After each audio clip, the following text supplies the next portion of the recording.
everyone. Welcome to another episode by the Numbers. I'm your host, Richard Lewis. Joining me is my colleague and co-host and member of the Four Horsemen, certainly Three Horsemen, Duncan Thorin Shields. We got Sam Bainlaw, Lol Bainlaw, all the aliases Davies, pressing the buttons. All the gangs back together for episode 147. All we need is someone to talk about. It's going to be a tough one. We've only got like the blast to go through. There was a little bit of news, but Katowice is underway.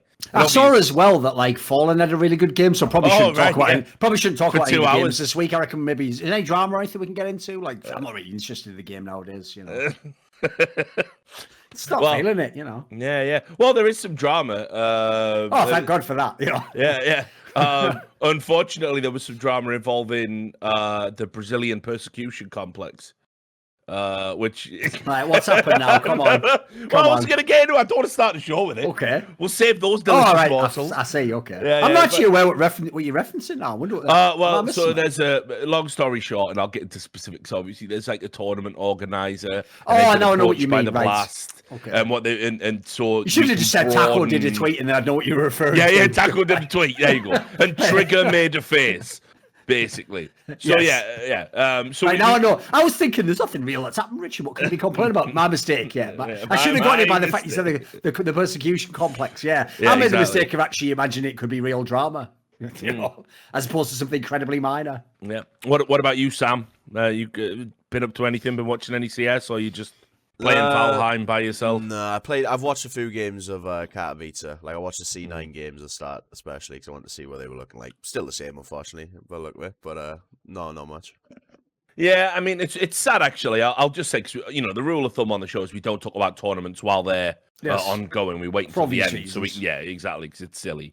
But I'll just add, like, it is a shame because when you look at all the teams that you got on paper, you know, it's all the top 10. It's the bulk of what comes after the top 10.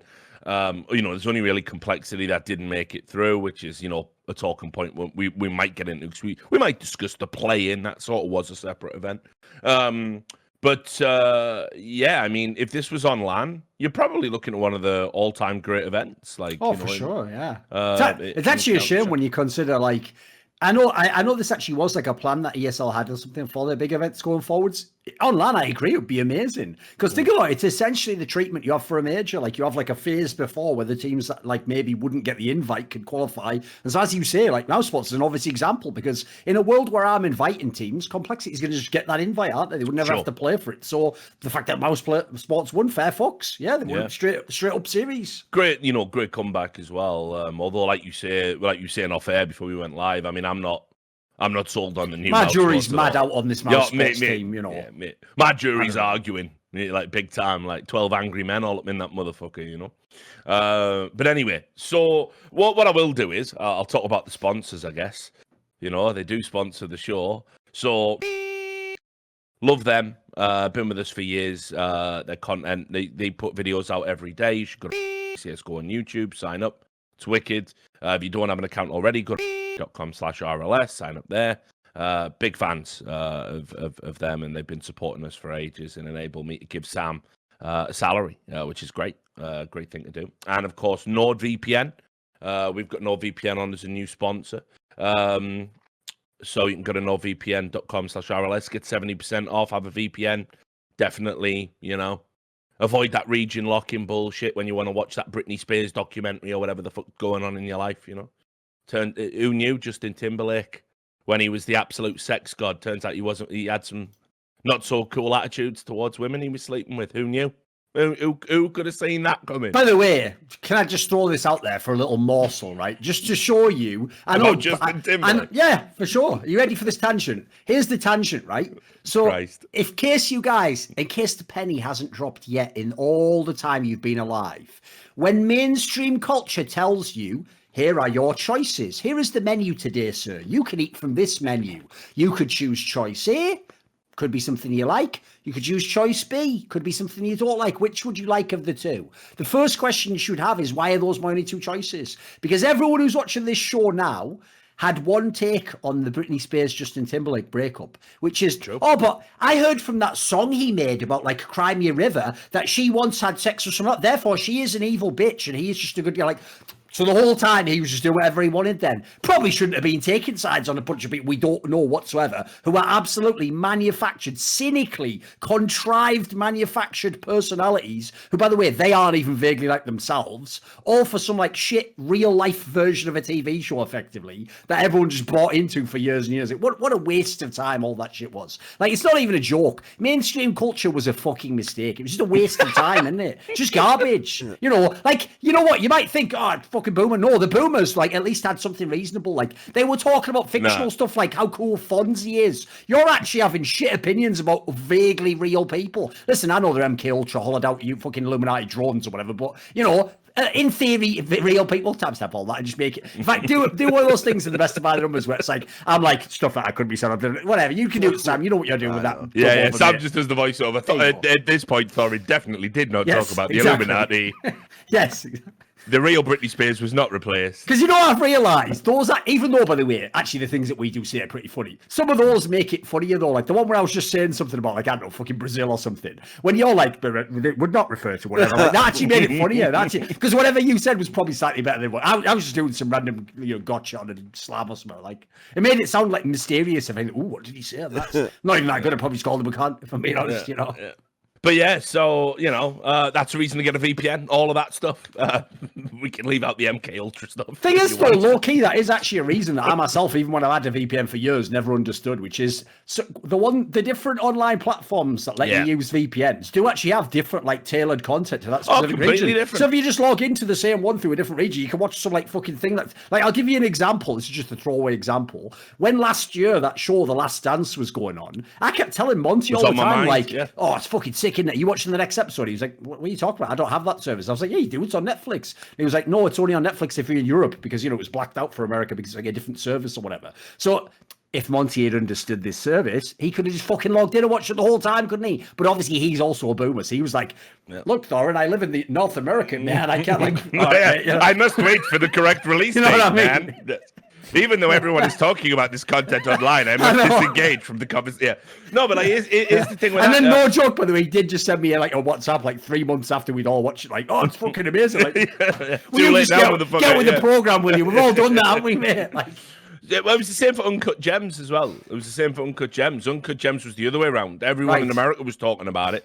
In the UK, I think because of the way the film was funded, it got an official theatric release, and so therefore wasn't being shown in conjunction on Netflix or Amazon Prime. So you had to sort of break the region lock-in just to be able to see the topical movie. I've never seen, by the way, I know Adam Sandler obviously has done some ridiculous movies at this time, but I've never seen a movie instantly just create more memes than that one. Like the one where it's like, perfect. I'm so fucked up, man. Like that one's great. And then the one obviously where he's like, this is how I win. Yeah. Because like that's which, by the way, meme that is something I can honestly picture you saying, like in a conversation. Oh, no, for sure. Like, like for real.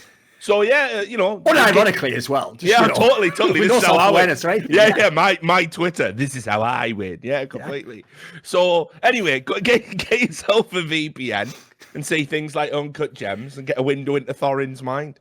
Or Britney, dude, the best one ever was when I just showed it. Was one time when we were at E-League. It was the famous one, E-League Season 2, where I was just getting all those predictions wrong. By the way, I'll just add it in as a caveat, because I always do.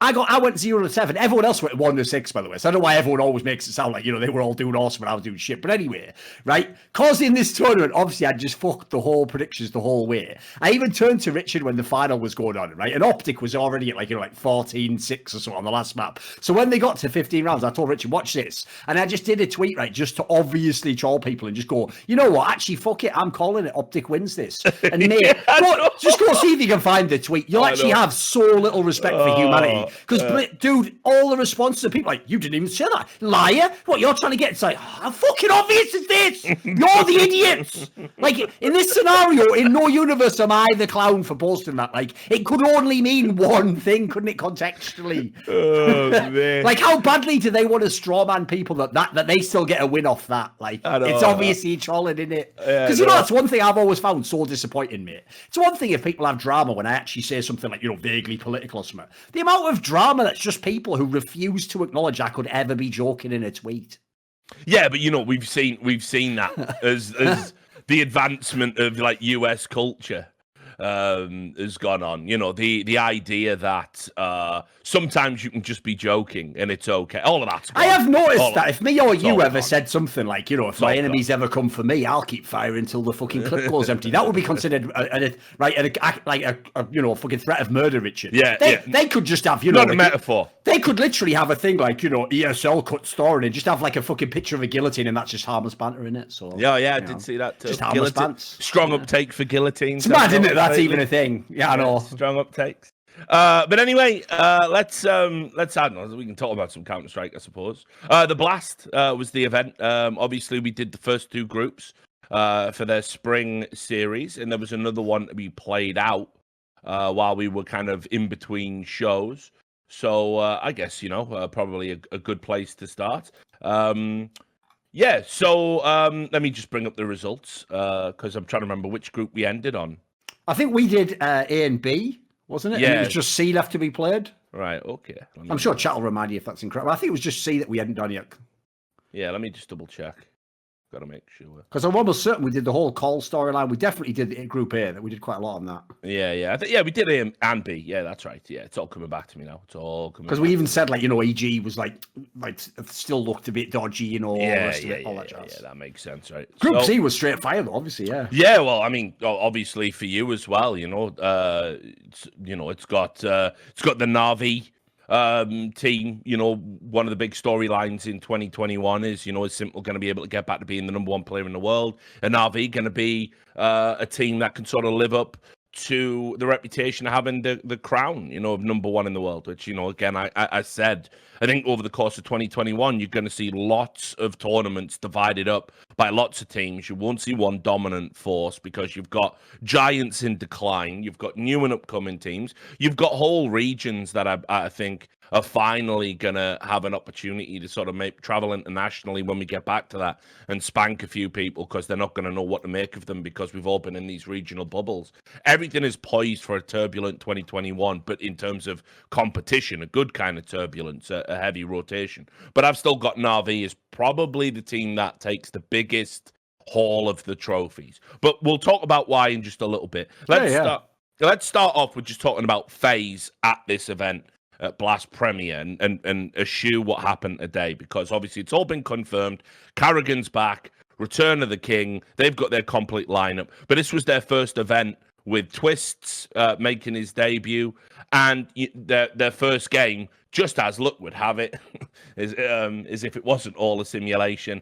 Their first game was going up against Team Liquid, and they absolutely annihilated them. A little bit of revenge today, so everything we say is tempered through that lens. But in terms of making a statement about what this team could do, that FaZe roster went up. You know, they played brilliantly on their first outing, as well as contributing to. I know it was that 2-1 against Na'Vi, which is probably they could have won that for sure. Though it's crazy. Yeah, that probably on the basis of the last map. That's arguably one of the series so far this year. Could be the best series this year. Had lots of like high skill moments. The last map went right down to the wire. It's what you want. What's watching if people haven't watched it? So, I mean, FaZe obviously, you know, beat Liquid, beat Na'Vi, and then eventually lost to Na'Vi in the rematch. But a great first outing. And the thing you were talking about is Twistzz going to get back to being the one of the #1 players, in the world, in contention for that spot. And I thought he looked, I mean, you can see immediately, like, the weight that he's been carrying the last few months while he was at Liquid, it was day and night. He didn't look anything like what he did at the end of his Liquid career. This was like, you could see playing with a smile on his face, just his aim's back, everything seemed so. You can. It does say a lot actually for when players are like psychologically right. Yes. What they could translate into performance. But I mean, promising signs for FaZe right out the gate. Oh, absolutely. I mean, especially because you look at this mix of players. Like, I know people were going mad for Olof because obviously, like, especially towards the end of the group, he was having some really good performances. But, like, that's just, it's not going to be terrible every single month, is he? Like, look how many months he's been in FaZe again. Like, he's never going to be a top player. So if you consider, you take that equation out, you just have both their star players going, and Carrigan does a decent job.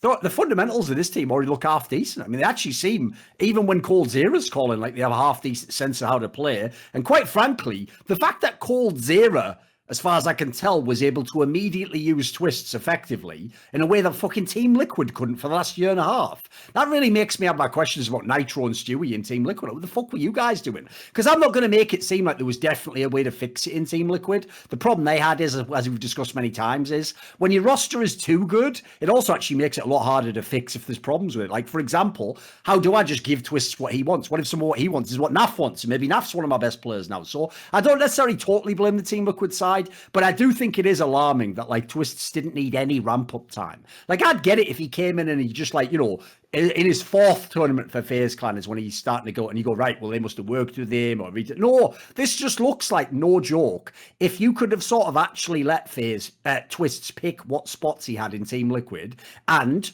I'll throw this in as well, because I did get the sense from your interview and some of the things I've seen him said. Like, he sounds like a little bit fucking passive-aggressive to me, mate. He sounds like he might think he knows what he wants from the team, but then the team wouldn't give him it. It's like, I don't know, mate. When you're as good as you are, like, it's how you ask as well. That's a big difference. Like, I'll tell you what, as much as I might criticize NiKo, he fucking gets what he wants, doesn't he? Tell you what, there's no complaints there. He always has his spots, he always performs, and you know what, in a mad way, he goes too far with it, but I can respect the premise. So I think this whole thing just shows kind of like what you were saying there, mate. It's like, with a player like Twistzz, the eye test just tells you this player should never be bad. If a player like him is bad, they better have had a physical injury or something must be really wrong with their head. Because I don't buy it that a player like him can play at the level he was playing at for the last year or so. Because I know it probably was a honeymoon period initially with FaZe. He probably has to be worked in the light, but you saw it was possible. Like, some of these maps, you look at one of the best players in the whole world. I think he was literally surplus to requirements, like, 2 months ago? So already very, very promising. I'm just super hyped for when, like, the real Carrigan lineup starts going now. Because I think the potential for this lineup is really high. Like, I think this for sure could be a top 5 team. Yeah, and look, I know I misspoke there and said that they beat now. They obviously, I just said before that they lost closely. That's, you know, what I meant, because I just said that. But there was another storyline that emerged from this run, and that was that, you know, Olof Meister, for the first time in, like, I don't even fucking know how long, like, played to a level of a player you would expect to be in a roster like FaZe. And of course, this was, everybody knew going in, it was going to be his last tournament.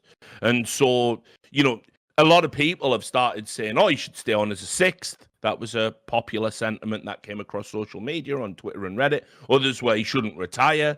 Some, you know, at all. And you know, Olof had posted the bald nonce meme, if you've seen that. Right. Which is the guy going, I'm panicking because I'm going to lose my job. Right. Because he gets caught having a groom or whatever. And that implies that, yes, he was definitely going to be leaving FaZe. Didn't say anything about retirement. Then he was saying he's changing his mind. So it's all over the place, you know. And I just want to just throw this little fucking, you know, tidbit into the fucking mix for conversation. If Olof Meister could pull this out at his last tournament and then express all these sentiments about how he doesn't want to go, where the fuck's he been for 6 months? Why is he played so bad? You know, and this is the point. Like, everyone, I get it. He's like CS:GO royalty, and everyone, and obviously, you know, we're all obliged to fucking drop to our knees and, oh, you know, anything you want, Mr. Olof Meister. You know, the royal penis is clean. All of that nonsense. But the reality is, he's played like dog shit for 6 months prior to it, and so why has he been insulated against the criticism? And then, like, one good run when he's, you know, paycheck's on the line, and now everyone's like, oh, what a great guy, he should stay on as a 6, should do that. It's like, dude, he should have been turning up for 6 months, and maybe no one's even talking about his fucking retirement, you know? By the way, I very similar sentiment. Like, my problem was there was just something a bit ghoulish about the way that people were doing it. Like, here's the thing, right? I can't claim to know what their minds are and really suspect that, like, you know, they don't believe. Like, I'm sure these people are true fans of Olof Meister. They thought he was a great player and stuff. But, like, there's something a bit ghoulish about the fact that it's because you know he's not going to play again, probably, that you overhype the performance. Like, shouldn't the performance, like, deserve its own, you know, like, celebration, etc.? And I would say, yeah, when it comes to, like, relating it to him being in a team, I think it makes zero sense to say, right, I'll tighten what you're saying. So you just phone it in when you're a stand-in for months and months and months because we don't have a real team. But in your last tournament, you frag out, therefore you should keep playing. If anything, that's just the opposite to me, mate. It seems that you only actually like get going when there's no pressure and it's just the end. Like, if Olof, my stars, you kind of said that, if he'd have had like a really nice, like, you know, like low-key, pretty nice, like 3-month time since NiKo left, I'd say the same thing. I'd go, hey, you know what, maybe he's playing himself back in a form. Maybe now actually playing well's what's making him think maybe there's more of a career here. Maybe I don't have to play here. Maybe don't have to be some bitch-made support player in the game. Maybe I can have fun again. Maybe I could be a good player. In that scenario, by the way, I'd be like, right, cool. Maybe he can go to Nip or he can be in the dig team or something. Maybe there's a way for him to play. Right now, I don't know what the point would be, and especially not on this level. Like, in case people aren't aware, FaZe players get paid fucking megabucks. This is supposed to be like a super team in theory, this team. So, like, there's definitely no space on FaZe Clan for him. Like I say, this space is in the community he could play, maybe. And if he still wants to do it, like, I'll give him a chance. I'll watch, but I wouldn't be extending offers myself, put it that way. Like, I wasn't rushing going, fuck, is there any teams I can get you hooked up with Olof? I don't even know if he's going to care in 2 months. I kind of get it, though. Like, I know when you're at the end of your career, and especially like a playing career like this, where you have to retire when you're, I don't know, 20-something. I'm sure if you think you've got it again, it's going to make you double, like, should I retire now? Because there isn't realistically a way back if you retire and try in 2 years coming back. No one's going to pick you up at that point in time. This probably is your last chance to get like a real in. And I have to say, by the way, you picked the worst timing of all in which to try and do this, because we're in a world where motherfuckers like Guardian and Xqtzzz can't get picked up. Like, how are you going to get picked up, mate? Like, it ain't even about being a legend anymore. There's good players. Like, automatically them couldn't get picked up. Like, I feel like this is probably the worst time ever to be looking for a team or trying to make a new team in CS. So, like, I personally think Olof's done. Like I say, to me, it's only some sort of Swedish project that would maybe make sense to bring him in. I wouldn't necessarily be against it, but as you say, like, what was he doing the last few months? Yeah. Well, the other option, of course, is, I mean, so again, people were spamming my Twitter with suggestions. Yeah, I'd like to see him go back to Fnatic. And you're why like, the fuck would Fnatic bring him? They just got rid of Fusher, for fuck's sake. I know, that's what I'm like. I'm thinking that's a bit fucking weird, like, as a suggestion. I mean, plus as well, I mean, don't get me wrong. Like, if you're comfortable bringing in, like, a supposedly young and upcoming player and developing him, and you give him, like, what, 2 events with the team, well, one of which was the fucking summit, and then you're just going to cut him because, you know, Daddy Olof's back, I mean, fine. I don't think it improves the team in any tangible way. Even if Olof was playing as he was now, you know, it would be only slightly ahead of what Xqtzzz is, and then you've got to rejig all the roles and everything else. So I don't know about Fnatic. I mean, if he wanted to, and I don't think he would, then the next obvious move, if he wanted to kind of get a salary, stay semi-relevant, but without too much pressure, is, you know, you drop someone from that dig lineup, right? I mean, because that is like the perennial fucking meme. It's retirement home, yeah. Yeah. So that's why I wouldn't even hate if he was on that team, mate. Fuck it. If someone wants to pay these guys to keep playing, I'll watch every now and then. I mean, you know, obviously, like, you know, they've made a brutal cut in the sense that they got rid of Get. I mean, it's just crazy that Dig have that, like, delusion of grandeur that you know, that roster can never do anything. Because on the one hand, you've got massively inexperienced players at one end that aren't, like, natural born talents, and on the other hand, you've got basically Forest is the only kind of, I mean, he's still a shadow of himself. It's just that his old self was so sick, he can still sort of hang a little bit. But, you know, all due respect to Adam, you know, good friend, but, you know, Freiburg is living on borrowed time over there, and you've only really got Halzerk, who's actually, like, I think a decent talented player that can play on an international lineup. So, you know, if you drop that Heap guy and basically put fucking Olof on there so you can, like, ride out the memes of Olof and Forest playing together, fair enough. But other than that, I'm like you, I don't see where he can fit. The free agency right now in CS is mental. Like, there's some genuinely big names out there where if you didn't care about performance and you only wanted to pick up players for a reputational basis. You know, like, let me read you some of the names because I was researching this. Actually. And some of these, remember, are free, like you're saying. They're not even a buyout. They're just free tomorrow if you want them. So here we go, right? You've got Woxic, Sunny, Calix, I think, is in free agency after that Envy team went down. Guardian, as you said, Xqtzzz. I mean, don't get me wrong. MSL, keep going. MSL just announced, dude, this is before I think we even get into, like, Russian lineups. Oh, for sure, yeah. Yeah, the CIS region, which obviously we know never the twain shall meet. But I was researching all free agents anyway. Like, for whatever reason, I can't get into me fucking little doc that I had open there. But it's insane. It's like there are big names in free agency right now that would be ahead of the queue of Olof, for real. And unfortunately, that reputation. There's only a handful of teams that are going to pick you up for your reputation right now. I think he should just bide his time and wait for the right move. Don't jump into a move now because all the plebs on social media have been sucking you off and saying, "Oh, he's back, he's back." Like, don't. If you start believing your own bullshit, you're gonna make bad decisions. And I hope Olof doesn't do that because I like him. I've got a lot of time for him as a guy, a lot of time for him as a player back in 2015, 2016. But yeah, I think now he just needs to get a nice move, last paycheck, comfortable team that's not even going to have the pressure of like competing for tournaments, because it's not fair for somebody of his capabilities now at this stage in his career to have that pressure, frankly. Yes. So that's where I'm at with that. Then I mean, let's talk about Liquid, because again, I know it's a bit of a cheat because we're back in time talking about this, and obviously Liquid have had a big win today at Katowice, but I'm gonna just imagine that hadn't happened, and we were looking at this. This was, I mean, a 16-1 on Nuke. At the hands of FaZe, a new lineup which is in transition with Olof, who essentially at that point was a stand-in, is awful. I mean, and this was like, everyone saying, "Oh, they need a bit of time." The Liquid fans are still believing in the idea of the Fallen project, and it's all going to click into place eventually. I think if memory serves me correctly, this was either.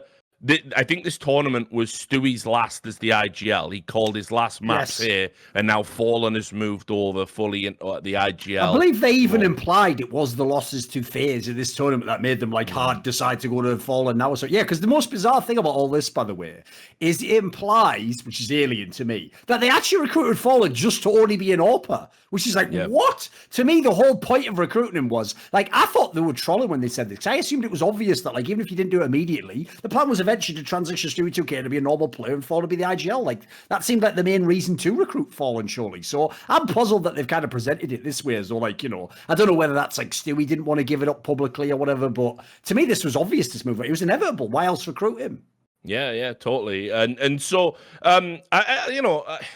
I don't understand why you would want Stewie to continue being an in-game leader for longer than possible, And it just seems crazy to me. It's like, I don't want to be... I want to try and frame this contextually correctly, but I understand Stewie will invariably end up calling stuff in games anyway and giving his thoughts because he feels a unique kind of competitor's pressure to pull the team out when they're behind.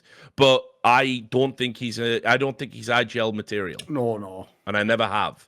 And I think the last couple of years of his game where he's been trying to balance all these roles, and take on new things, sort of become a jack of all trades. I think it's hurt what he actually is at his core, which is he's a phenomenally talented aimer who can make aggressive plays work and use unpredictable plays to his advantage in a competitive setting. And I think we see that less and less from him because you can't do those things if you're an in-game leader. You have to sort of play with the team a bit more. You have to be a bit more aware of what everyone's doing. And as a result, you miss those windows of opportunities to catch your opponent with their trousers down, which is what he was known for doing. So I think all of this stuff that he's done has massively harmed the development of him as a talent. And now while we're getting to this stage of his career, where he's getting a little bit older, he needs to be, he's going to lose a little bit of that, polish, and he's going to have to rely on those in-game smarts to kind of get back to what he does.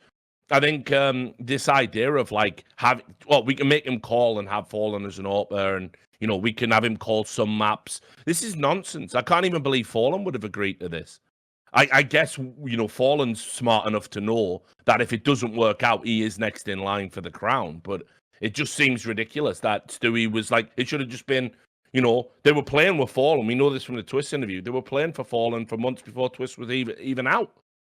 So why aren't they working on strats and tactics and having Fallen call all this stuff back then? So they've got a fully revised fucking playbook for coming into a tournament like this.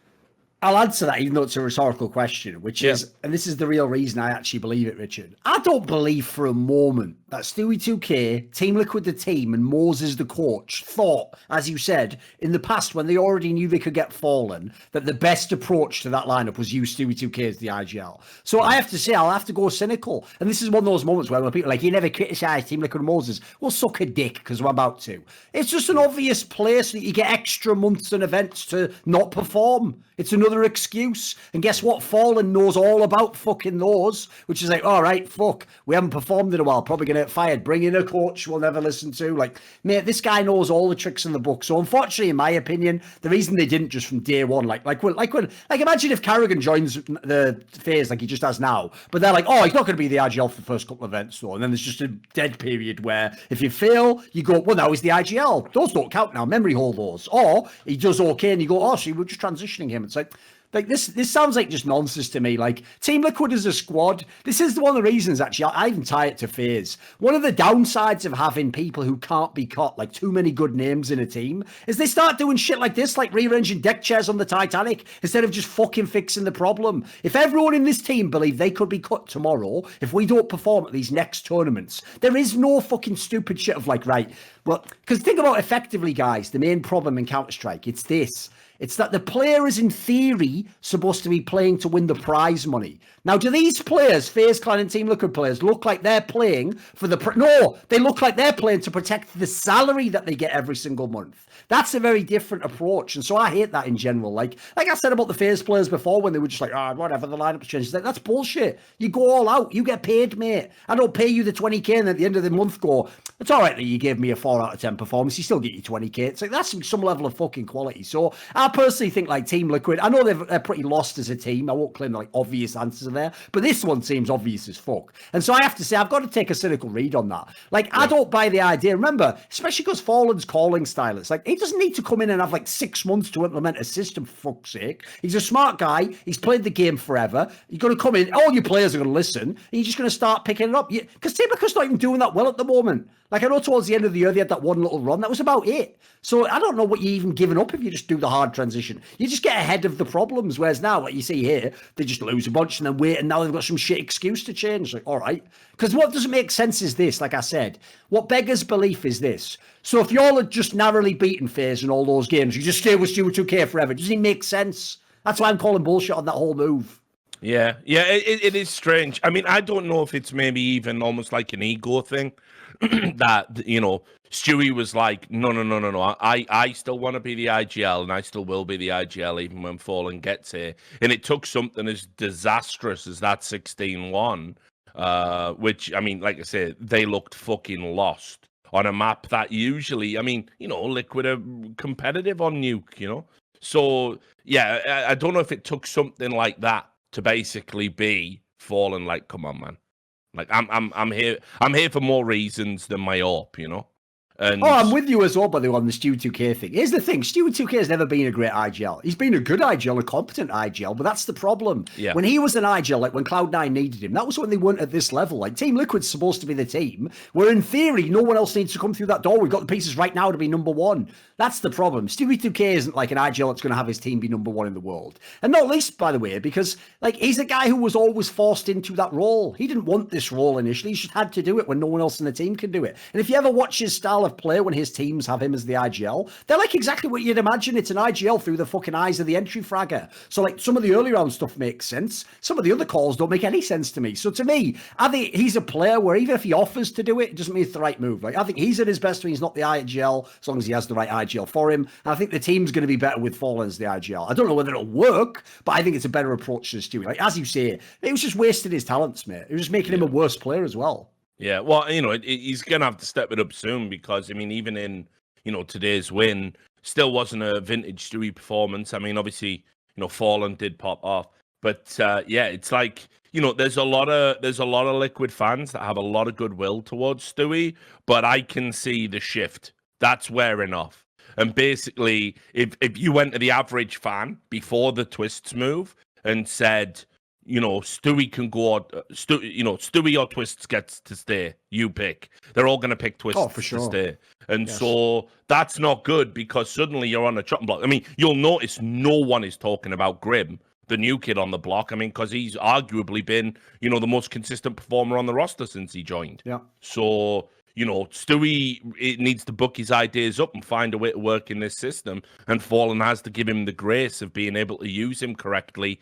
Because, 2 years of being a scapegoat for your team, yeah, it buys you time, but not as much as you'd think when, you're a team people expect to be in the top 3 teams in the world. So, yeah, you watch this space because the Stewie 2K story isn't over yet by a long fucking stretch. Anyway, the other thing to talk about from this tournament, of course, Na'Vi looking great. They did a bit of everything here at this event, and they had some matches where it was a weird bit of a struggle, but they managed to battle through. They had a series against MIBR where they unexpectedly dropped a map. I think might have been Train they dropped against them, which I was certainly surprised by. And then, of course, they had that great series against FaZe, super close. And then they had a pretty convincing win, nice and comfortable, plenty of breathing room. And what was interesting about this one was you had, Flamie. I thought a lot of people are putting this narrative out there. He's playing better now that Bit is sort of challenging him for his position in the team. I don't know if that's true. I just think Flamie, because I think I saw Flamie have some fucking dog shit performances while Bit was on the roster. But I think overall, Flamie stepped up a little bit lately. But I just think the real breakout story for me is, simple electronic. You can't say anything more about him. But probably what's made a difference is Boomich emerging as a impactful fragging IGL, which has been becoming more and more true with kind of each passing tournament they go to. And just Perfecto, who I now feel comfortable saying is the CIS region Xyp9x, like 100%. Like, it was a meme when I started it. I absolutely fully believe it now. This is a guy who's good enough to clutch, by 3 or 4 rounds. He's way better than the stats put it out with. Like, if you only look at the stats, you think, oh, he's just a shitter. He's not. Like, he's not. Put it this way, he's not like Edward at the end of the simple period where the stats are terrible and he's throwing the game 24/7. Like, yeah, he's not added to the firepower, but he's doing a half decent job. Like, I agree. The thing about Perfecto that people were very unfair about is, he came from fucking nowhere to be inserted into that Na'Vi lineup at the beginning of last year. It's not like he had a ramp up, is it? And remember, this is something that's so underrated in CS. He was coming into a fresh lineup at the absolute top with no legendary IGL. He's just joining with fucking like Blade as his coach and Boom, which is brand new IGL himself. So like, you're not going to instantly bet a guy like that. That's unrealistic to expect. Put it this way: when he was signed from that Simon lineup, which I'm not calling him Simon. No way. I can't do it. But yeah, that Simon lineup, when he came in from that, you saw the reaction from the fans because CIS has an embarrassment of riches, right? Like right now, we all know it. You're watching what Team Spirit are fucking doing. And obviously, you realize, like, Jesus Christ, yeah, you got Spirit, you got Gambit.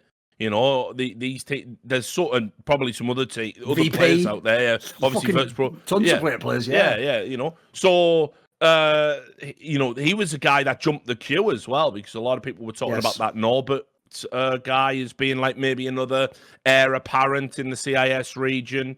And so when they signed Perfecto from that roster, which are now rebranded as K23, you saw the Na'Vi fans. They were all fucking well disappointed. You saw his first few tournaments. Perfecto really struggled. If you go and look at it historically, it's no joke. Where do you think the meme defecto came from? People couldn't believe that a player this bad was playing for Na'Vi. But, there's always going to be an adjustment period. There's also going to be, right, I'm shining a spotlight in your face. Are you going to fucking wilt? Are you going to stand up tall? And you'd be amazed how many pros, they cry about how they never get a shot for the big time. They get one, and then they fucking shit the bed, and it looked like Perfecto was going to be another one of those guys, but man, did he fucking turn it around. And now, no bullshit, I think probably obviously without talking about Simple, but I think Perfecto can be the most impactful player in terms of this team, in terms of what he does after Simple, because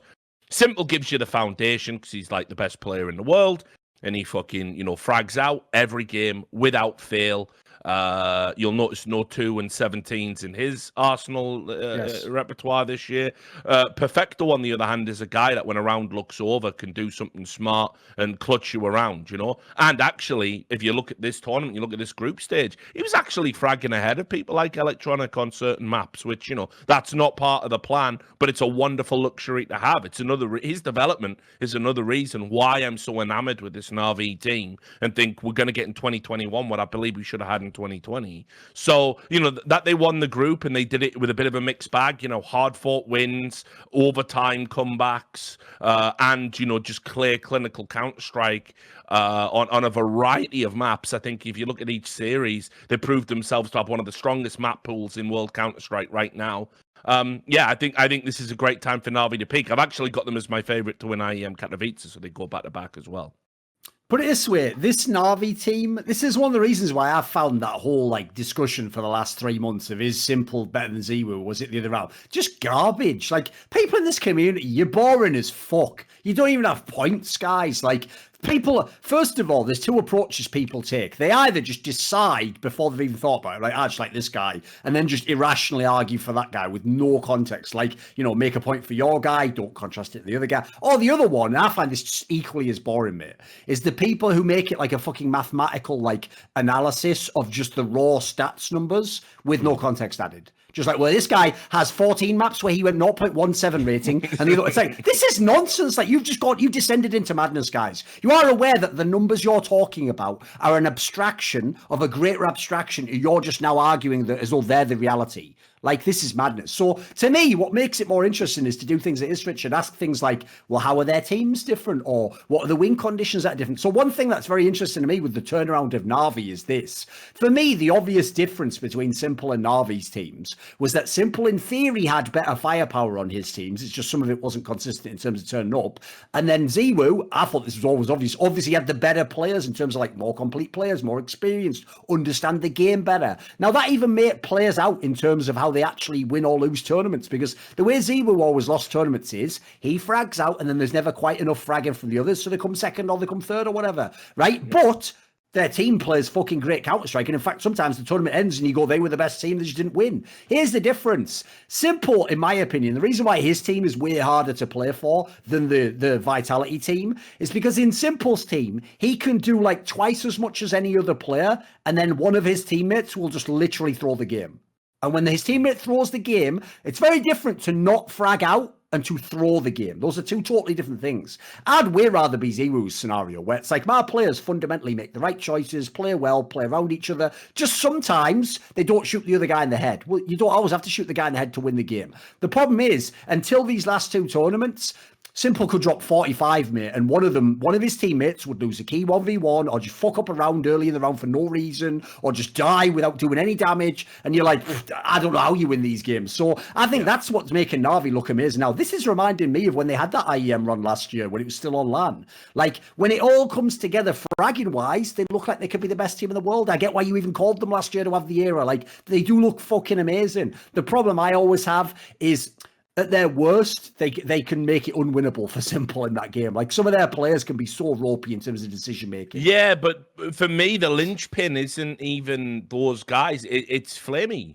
It's always Flamie. It's been Flamie has gone past his time in Na'Vi, in my opinion. Even if this team's good now, like, mate, when you list off, here's the problem I have with Flamie. When you list off those names that you start to list from the other side, Flamie's spot is the one they should be taking, in my opinion. Yeah. Yeah, well, of course. I'm with you.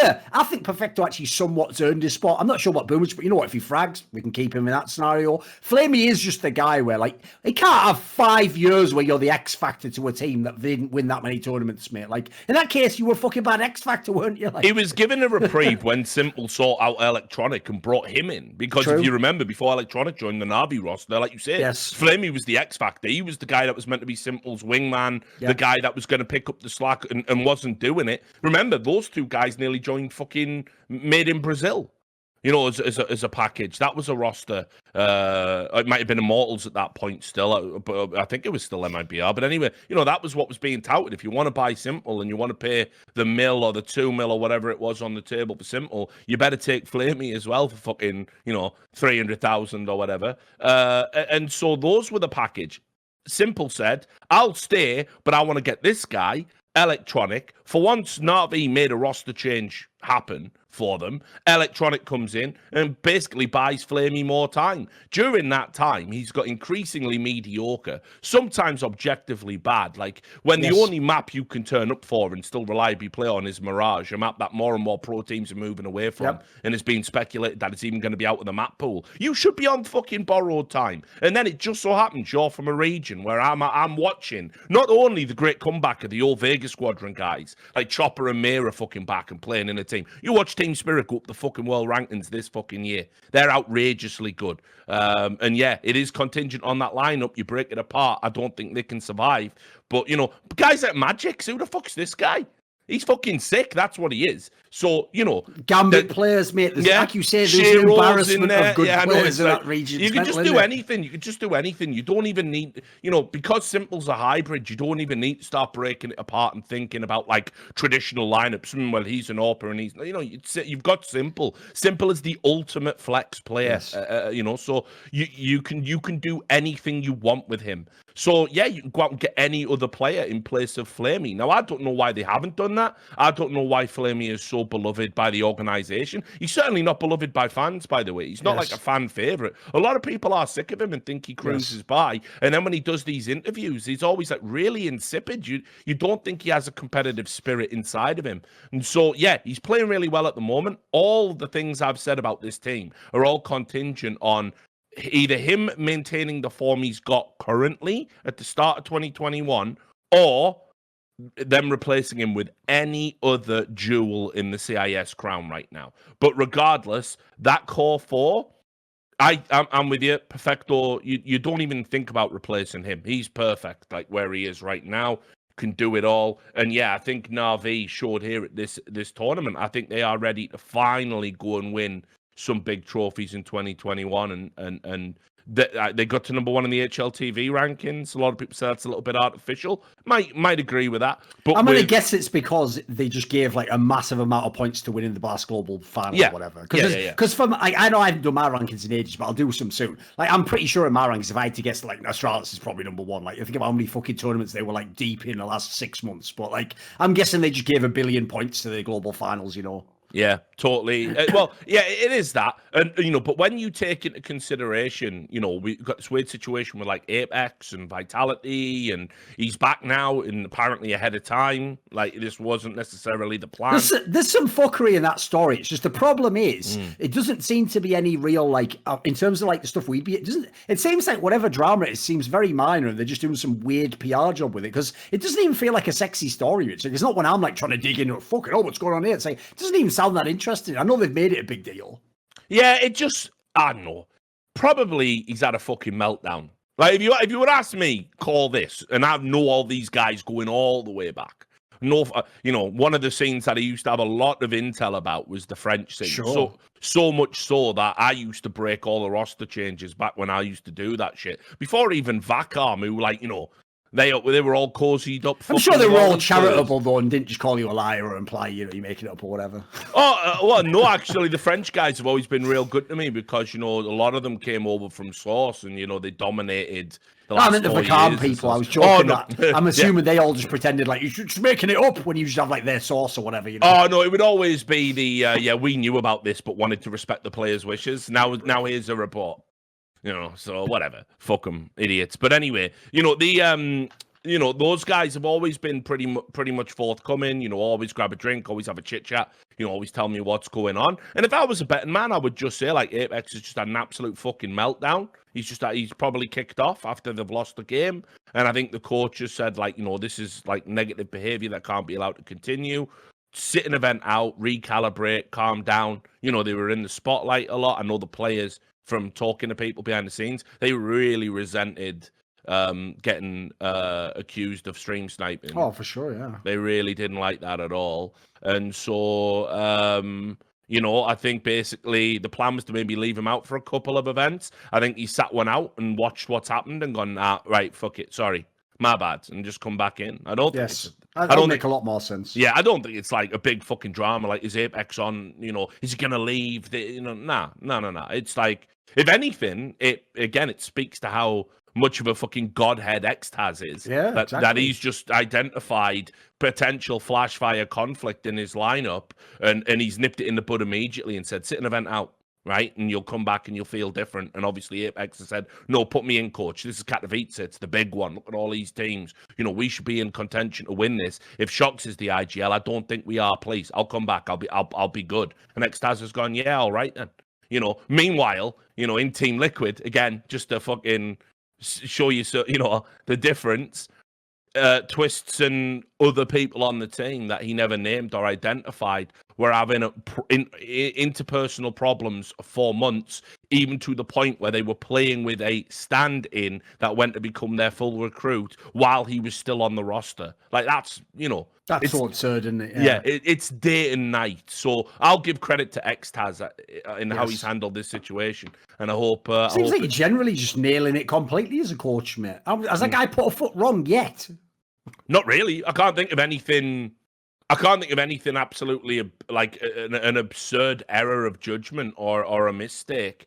You know, sure, Vitality have flopped at a few tournaments, but I mean, when they have, it's like you say, you know, the way Vitality lose is typically, well, there's two ways actually. You did miss out the other way, which is the most obvious. Zywoo doesn't turn up at all. Oh, of course, yeah. That happens once in a blue moon. Yeah, exactly, yeah. But when it does, a la 2 for 17, you're fucked. Like, I mean, you're shit out of luck. Wouldn't even matter if the other 4 players had the fucking game of their lives. Like, it wouldn't make any difference. The essential part of the Voltron is Zywoo. But yeah, as you say, Zywoo frags out. The rest of the guys are a little bit off the pace. Don't enable him, activate him. Don't trade well. You know, all of that stuff. But and so I don't think you can lay that on a coach. You know, you've got a squad, you've got players, you pick them, you put them in for the maps that you practice on, and if they turn up and then don't apply theory or just can't hit things on the server, coach is immune to that for me. Yes, agreed. Has to be. So yeah, I've said it many times. I think after what Zonic did with Astralis, the person that picks up the torch and moves coaching forward into the next era is Xqtzzz. And yeah, I would be hard pressed to find any sort of criticism that wasn't like wild speculation, frankly. Right.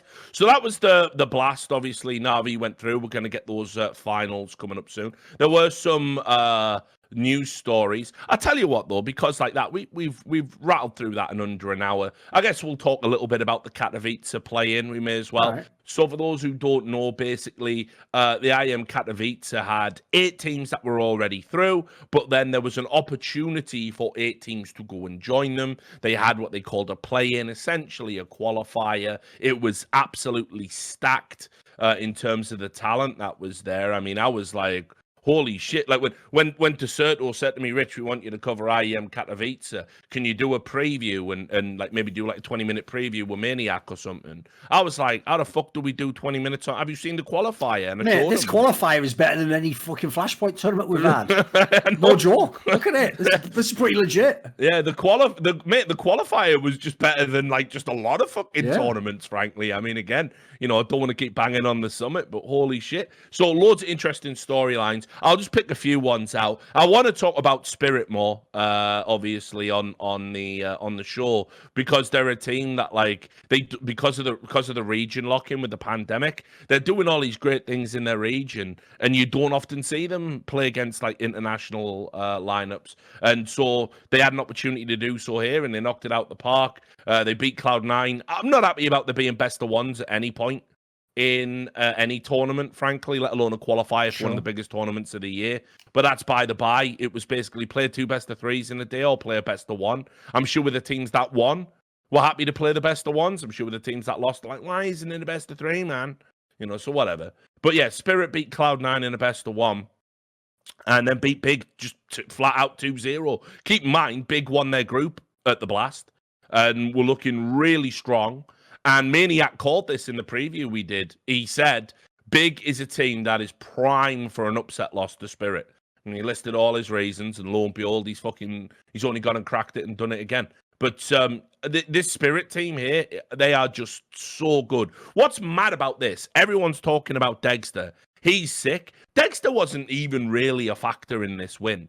Chopper and May were fucking mental. They just like roll back the years. Chopper especially was just absolutely insane in this series. So, you know, this is like Spirit, who I think are artificially low at 16th in the world. I'd definitely put them higher up than that. I might even jump them up like 5 positions, frankly.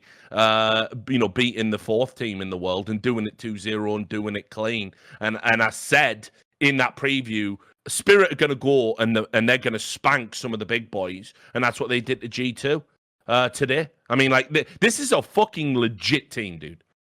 Especially if people don't know, because I know people might have just seen the name. Like, obviously, when we first started the online era, they were like, you know, top of the CIS region when Na'Vi was blowing all those fucking like RMRs and stuff. They've even changed a whole bunch of players. Like, the lineup that started the year, if you go back to like 2020, that was the one where like that eye disbalance guy was supposed to be like one of the best players. He doesn't even get to fucking play now. He was the one He's in that free agency I was just talking about. They already tossed him on the bench. So the idea this is why, right? The problem with this whole conversation though is this.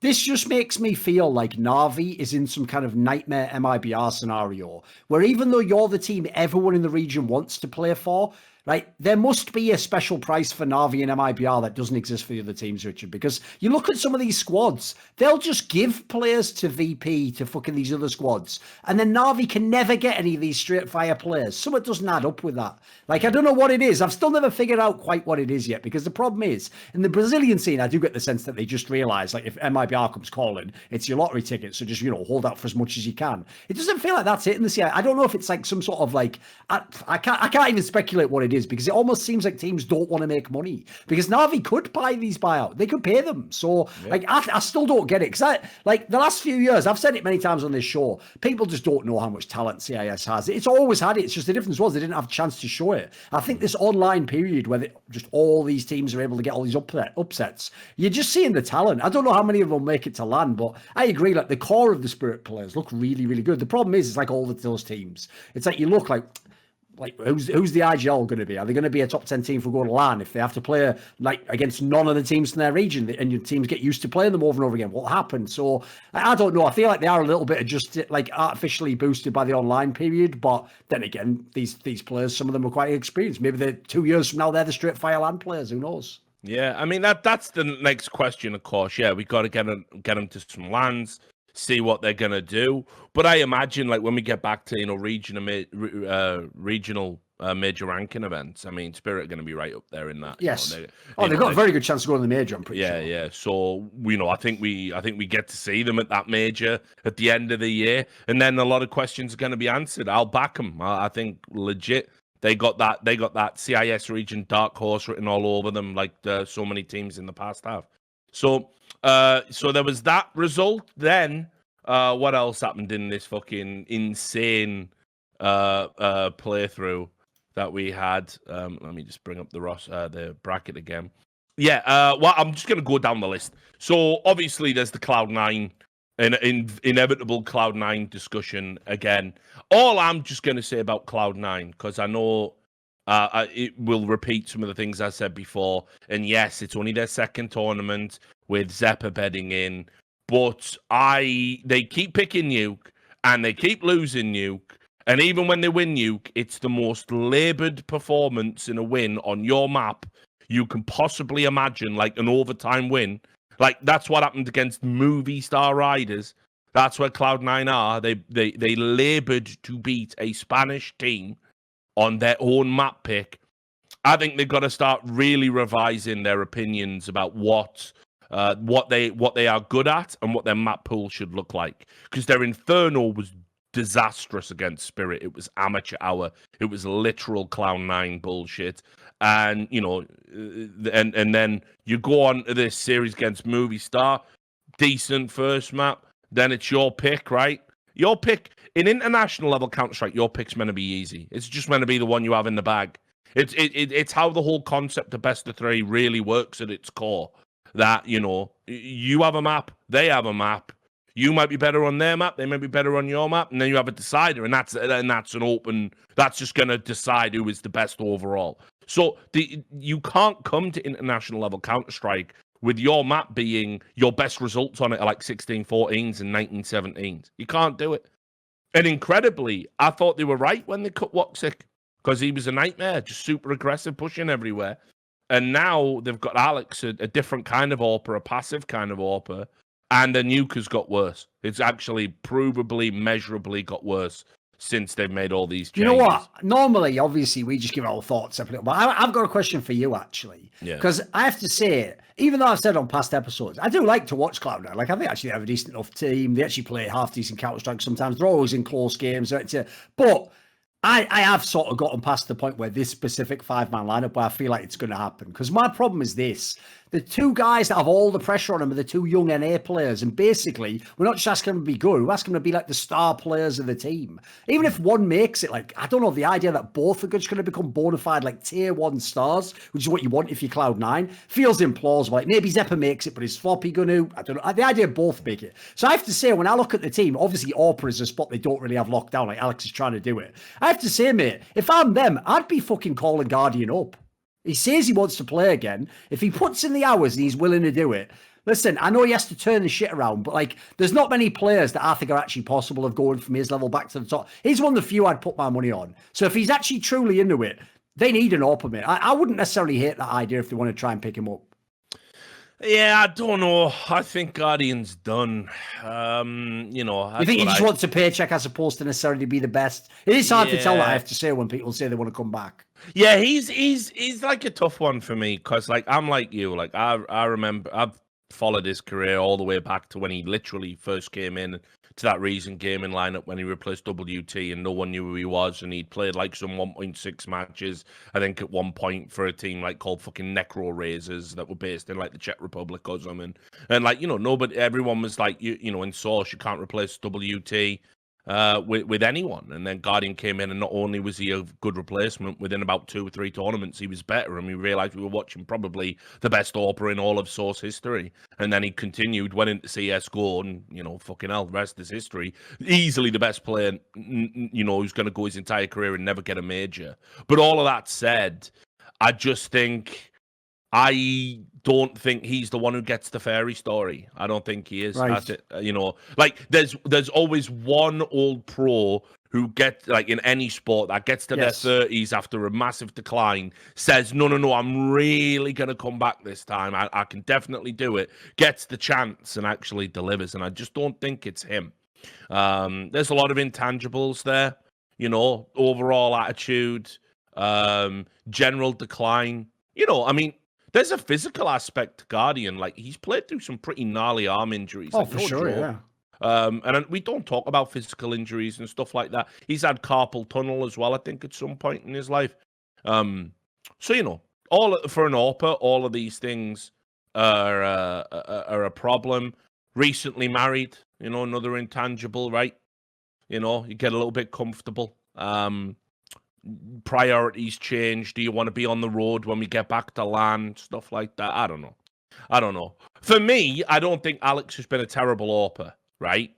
He's just a very passive He hasn't, one. but my problem is this, like, I've decided with Cloud9, I have to stop, like, finding ways that they're not that bad. It's like, mate, they are supposed to be one of the best teams in the world when you put together these players. So, like, I have to go the other way now. Like, because everyone was making, like, the project has no future. So, well, it obviously does. But that's my problem is, like, on paper, you are supposed to eventually kick in the game and be one of the best teams. So I'm trying to figure out how it's going to happen. And the problem is this 5-man lineup, like, look, if you give them 6 months, it's not impossible the NA players can kick in. But if I had to guess, I'd say one of them becomes really good. I think the odds both become straight fire. I don't know if it's going to happen. Like, for example, even though Xyp9x's the newest edition of the two, I think all the time I've ever watched Xyp9x play generally, it looks pretty fucking skilled. Floppy, even though, like, in the old Cloud9, he was clearly the best player, he just looks sometimes really underwhelming in Cloud9. I don't know why. He's been up and I'm down not totally out on him, but you know what I mean? Like, the problem they have in their team, it's really why the Woxic thing killed the fucking team. It's because the whole gamble was that he would be the star player, wasn't it? Like, once he's good, now the rest of the pieces start to fall into place. So I feel as though the others actually, like, for example, we said it on the past episode, but I'll say it again. I actually feel like Mezzii is the guy where sadly he's never going to get his props from this because everyone's going to be like, lol, Cloud9, that team never worked. Like, actually, he's pretty fucking good from what I can tell. Every time I watch him play, he seems solid. Seems like he knows what he's doing. Let me tell you a funny story. When they beat Movie Star Riders on Nuke, Mezzii was fucking nowhere. He had about 9 kills, like, going into overtime, maybe less. And what I liked about the kid is, like, you know, I've been around Counter-Strike long enough to know, all players check the fucking scoreboards. One of the reasons why people have snowballing bad performances is they start focusing about, oh God, I'm only going to get 9 kills. Oh God, it's going to be an HLTV. Oh God, all the memes are going to come on social media. People are going to say, kick me. Are people going to listen? And you've got all this churning around your head while you're trying to move a fucking crosshair in a fast-paced video game. And it ain't good. But what I liked about this kid was he immediately opened up the overtime with an ace. Just...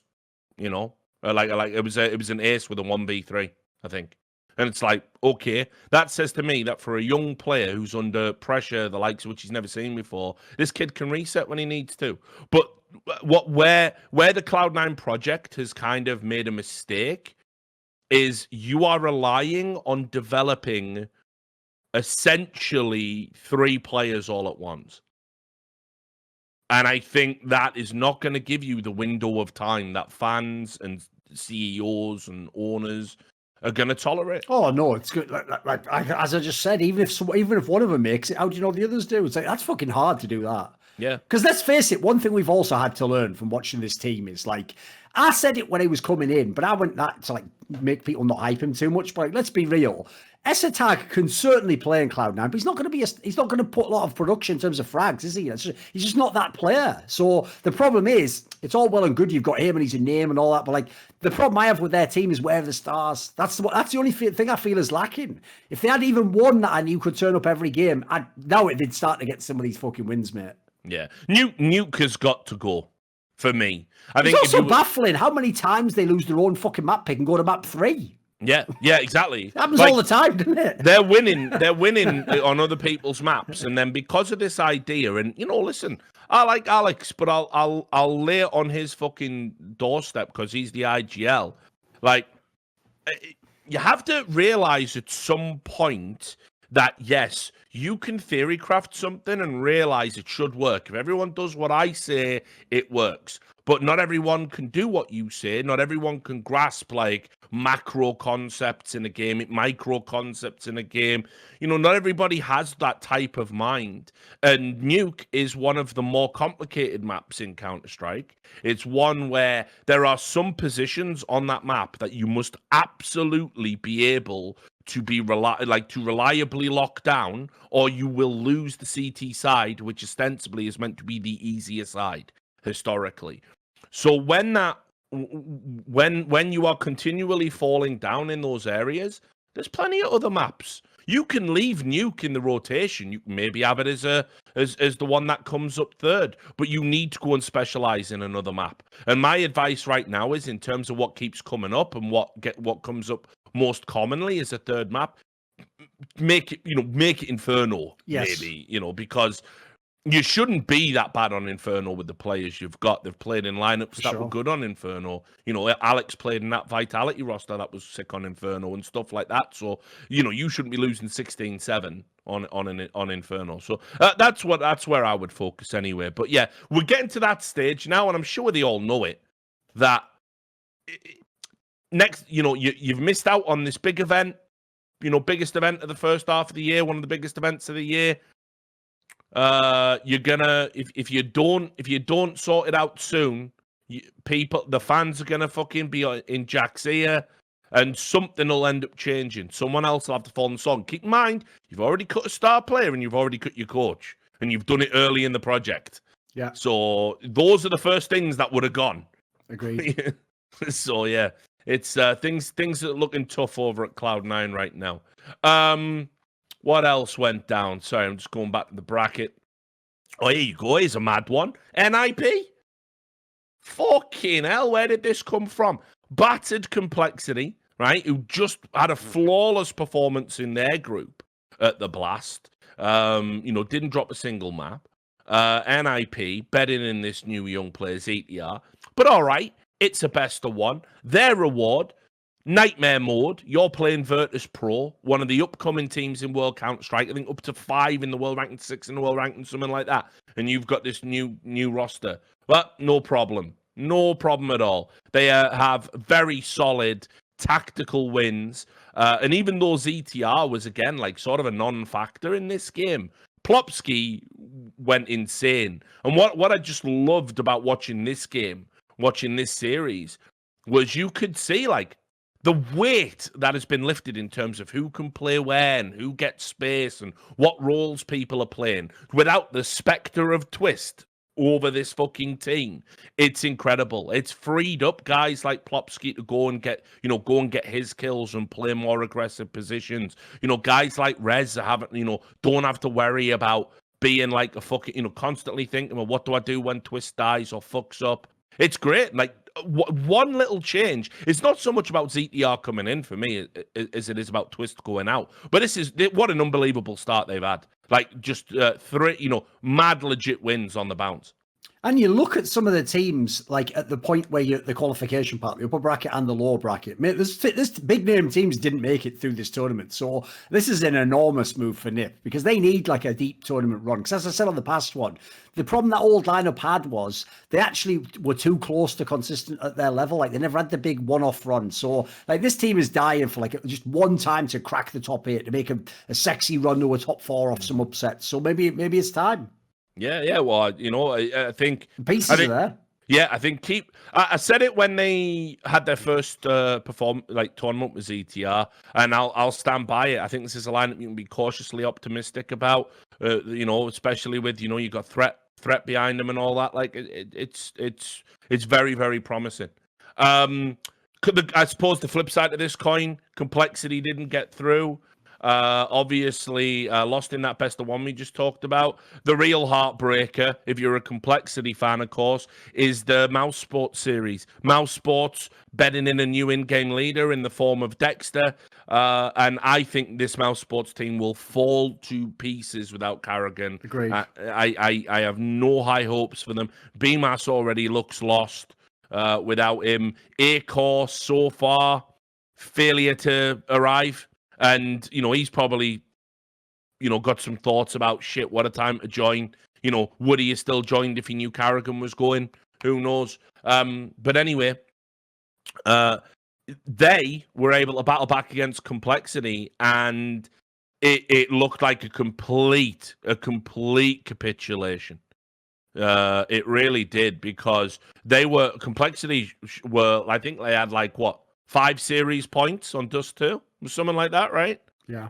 And they end up losing it 19-17, and then they go into Nuke, and you can see heads have gone, because there's no way a lineup as good as complexity should ever lose any map 16-3, even if it is a specialist one. And mousesports fancy themselves on Nuke, which I don't understand why, because I watched them play Astralis today, and they were fucking dog shit. But yeah, this was what I feared, and I'm just gonna say it again. Look at all the people who were wanking off about JKS having one good map in one good series, Where the fuck was he here? Yeah, exactly. Yeah. Well, no, but this is what I mean. JKS is well liked by a lot of pundits, and I'll forgive him for it. I'll forgive Chad for it for obvious reasons. He's an Aussie. Back your boys, totally get it. But I see a lot of pundits talking about JKS is back. He's reacted to the pressure. Even in that flawless run, JKS was middle of the pack, and he even had some maps he bottom fragged. Right, he had it was the final series, so it was pure recency bias where he fragged out and went mental, and everyone was like, okay, JKS has arrived. Poison's in land. He was dog shit here in the play-in, and in this series at mousesports, he had so to put it in context, this is one of the highest paid players in World Counter-Strike.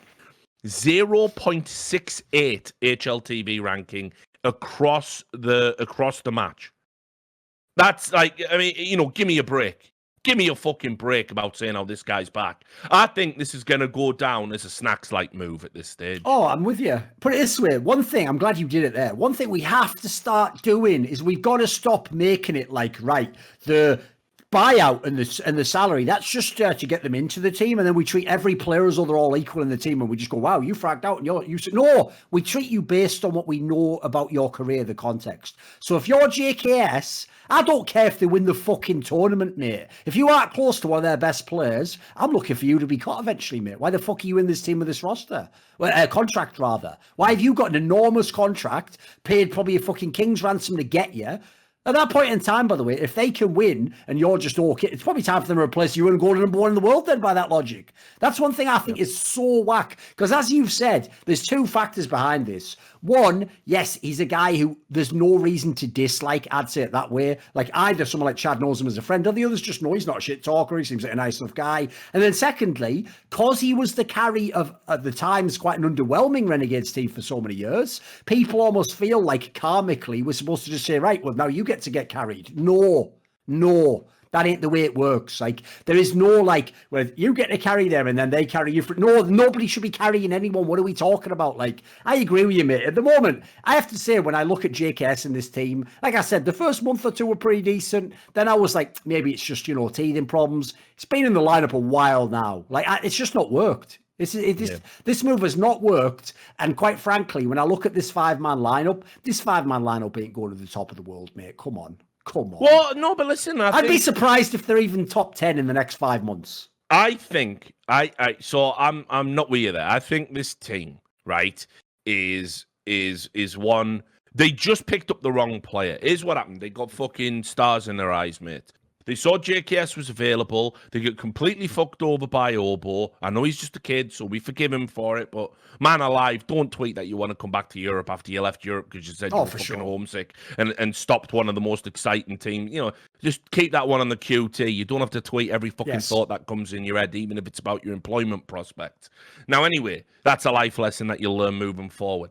But, at the end of the day, that core, that team, that lineup, that 5, dude, that was a team that could spank anybody, I believe. It doesn't make sense that it was true because people with bigger reputations were the complexity scalps. They could take anybody down and did. So I don't think they're a million miles from that. Where they fucked up, and this is the problem, they got stars in their eyes. They saw JKS available.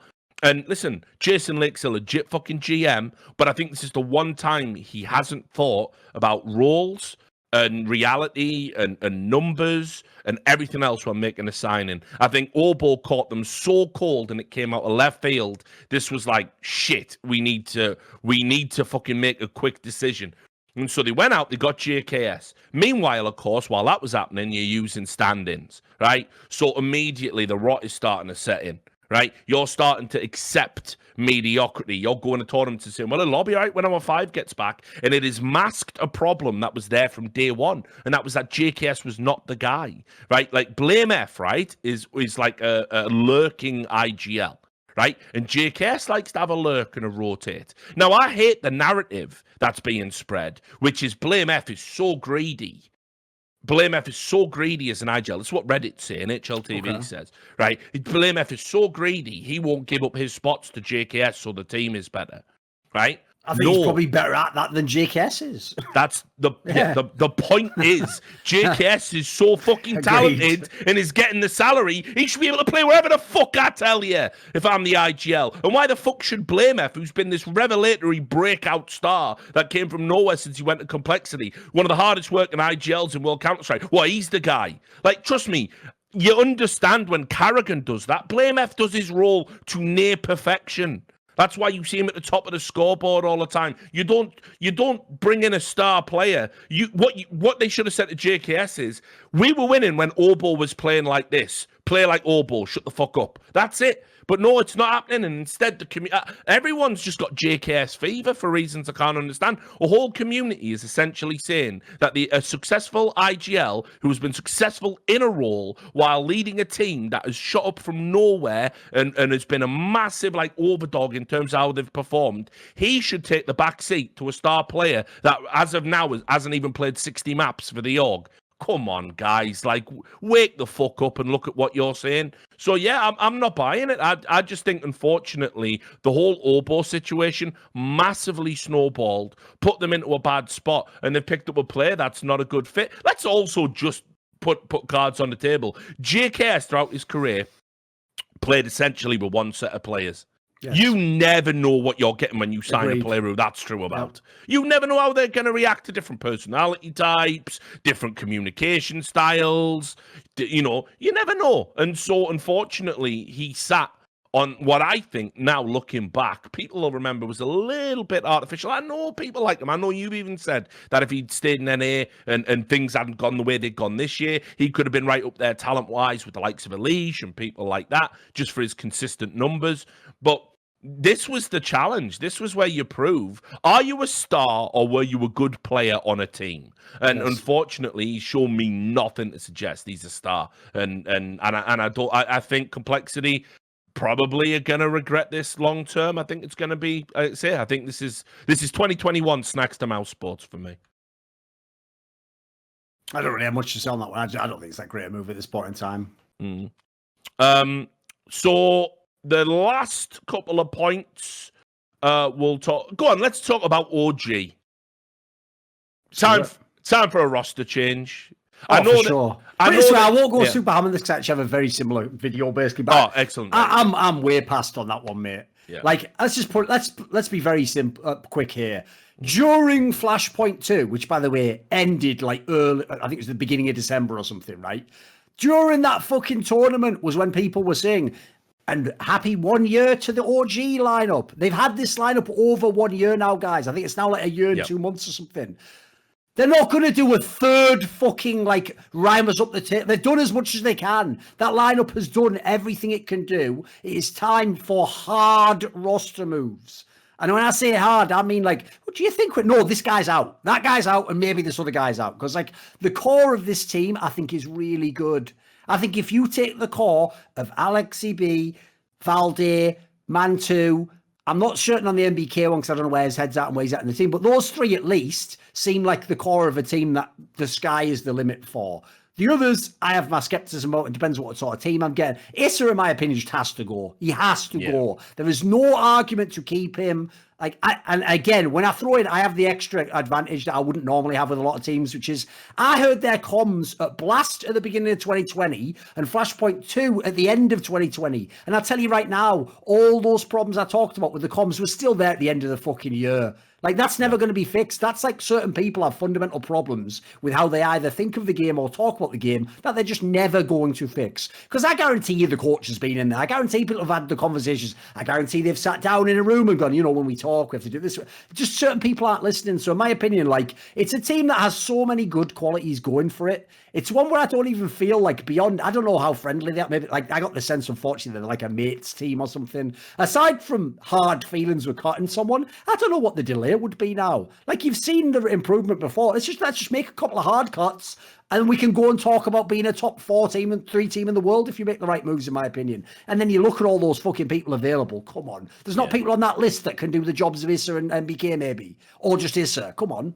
Well, I mean, yeah, the thing is, like, I don't think MBK goes. I know it's he had another, like, mad Remember Me series, like Benny Blanco from the Bronx. I can go either way on him. If it's the right team, I don't mind keeping him.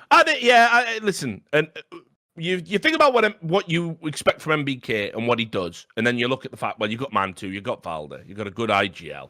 Yeah, MBK's in there. He's your glue. Fine. Yes. But yeah, Issa's like, unfortunately, he's never popped back to the levels he was when he had those incredible performances with Hellraisers. And the fact I'm even talking about Hellraisers on this podcast should let everyone know how fucking long ago we are. 3 or 4 years ago. Yeah, exactly. Yeah, you know what I mean? So who they go for here, I really don't know. Well, here's the problem, mate. This is what's brutal. Normally, when we talk about a replacement, right, it's always like question marks. Like, well, would that be the right move? What would it do?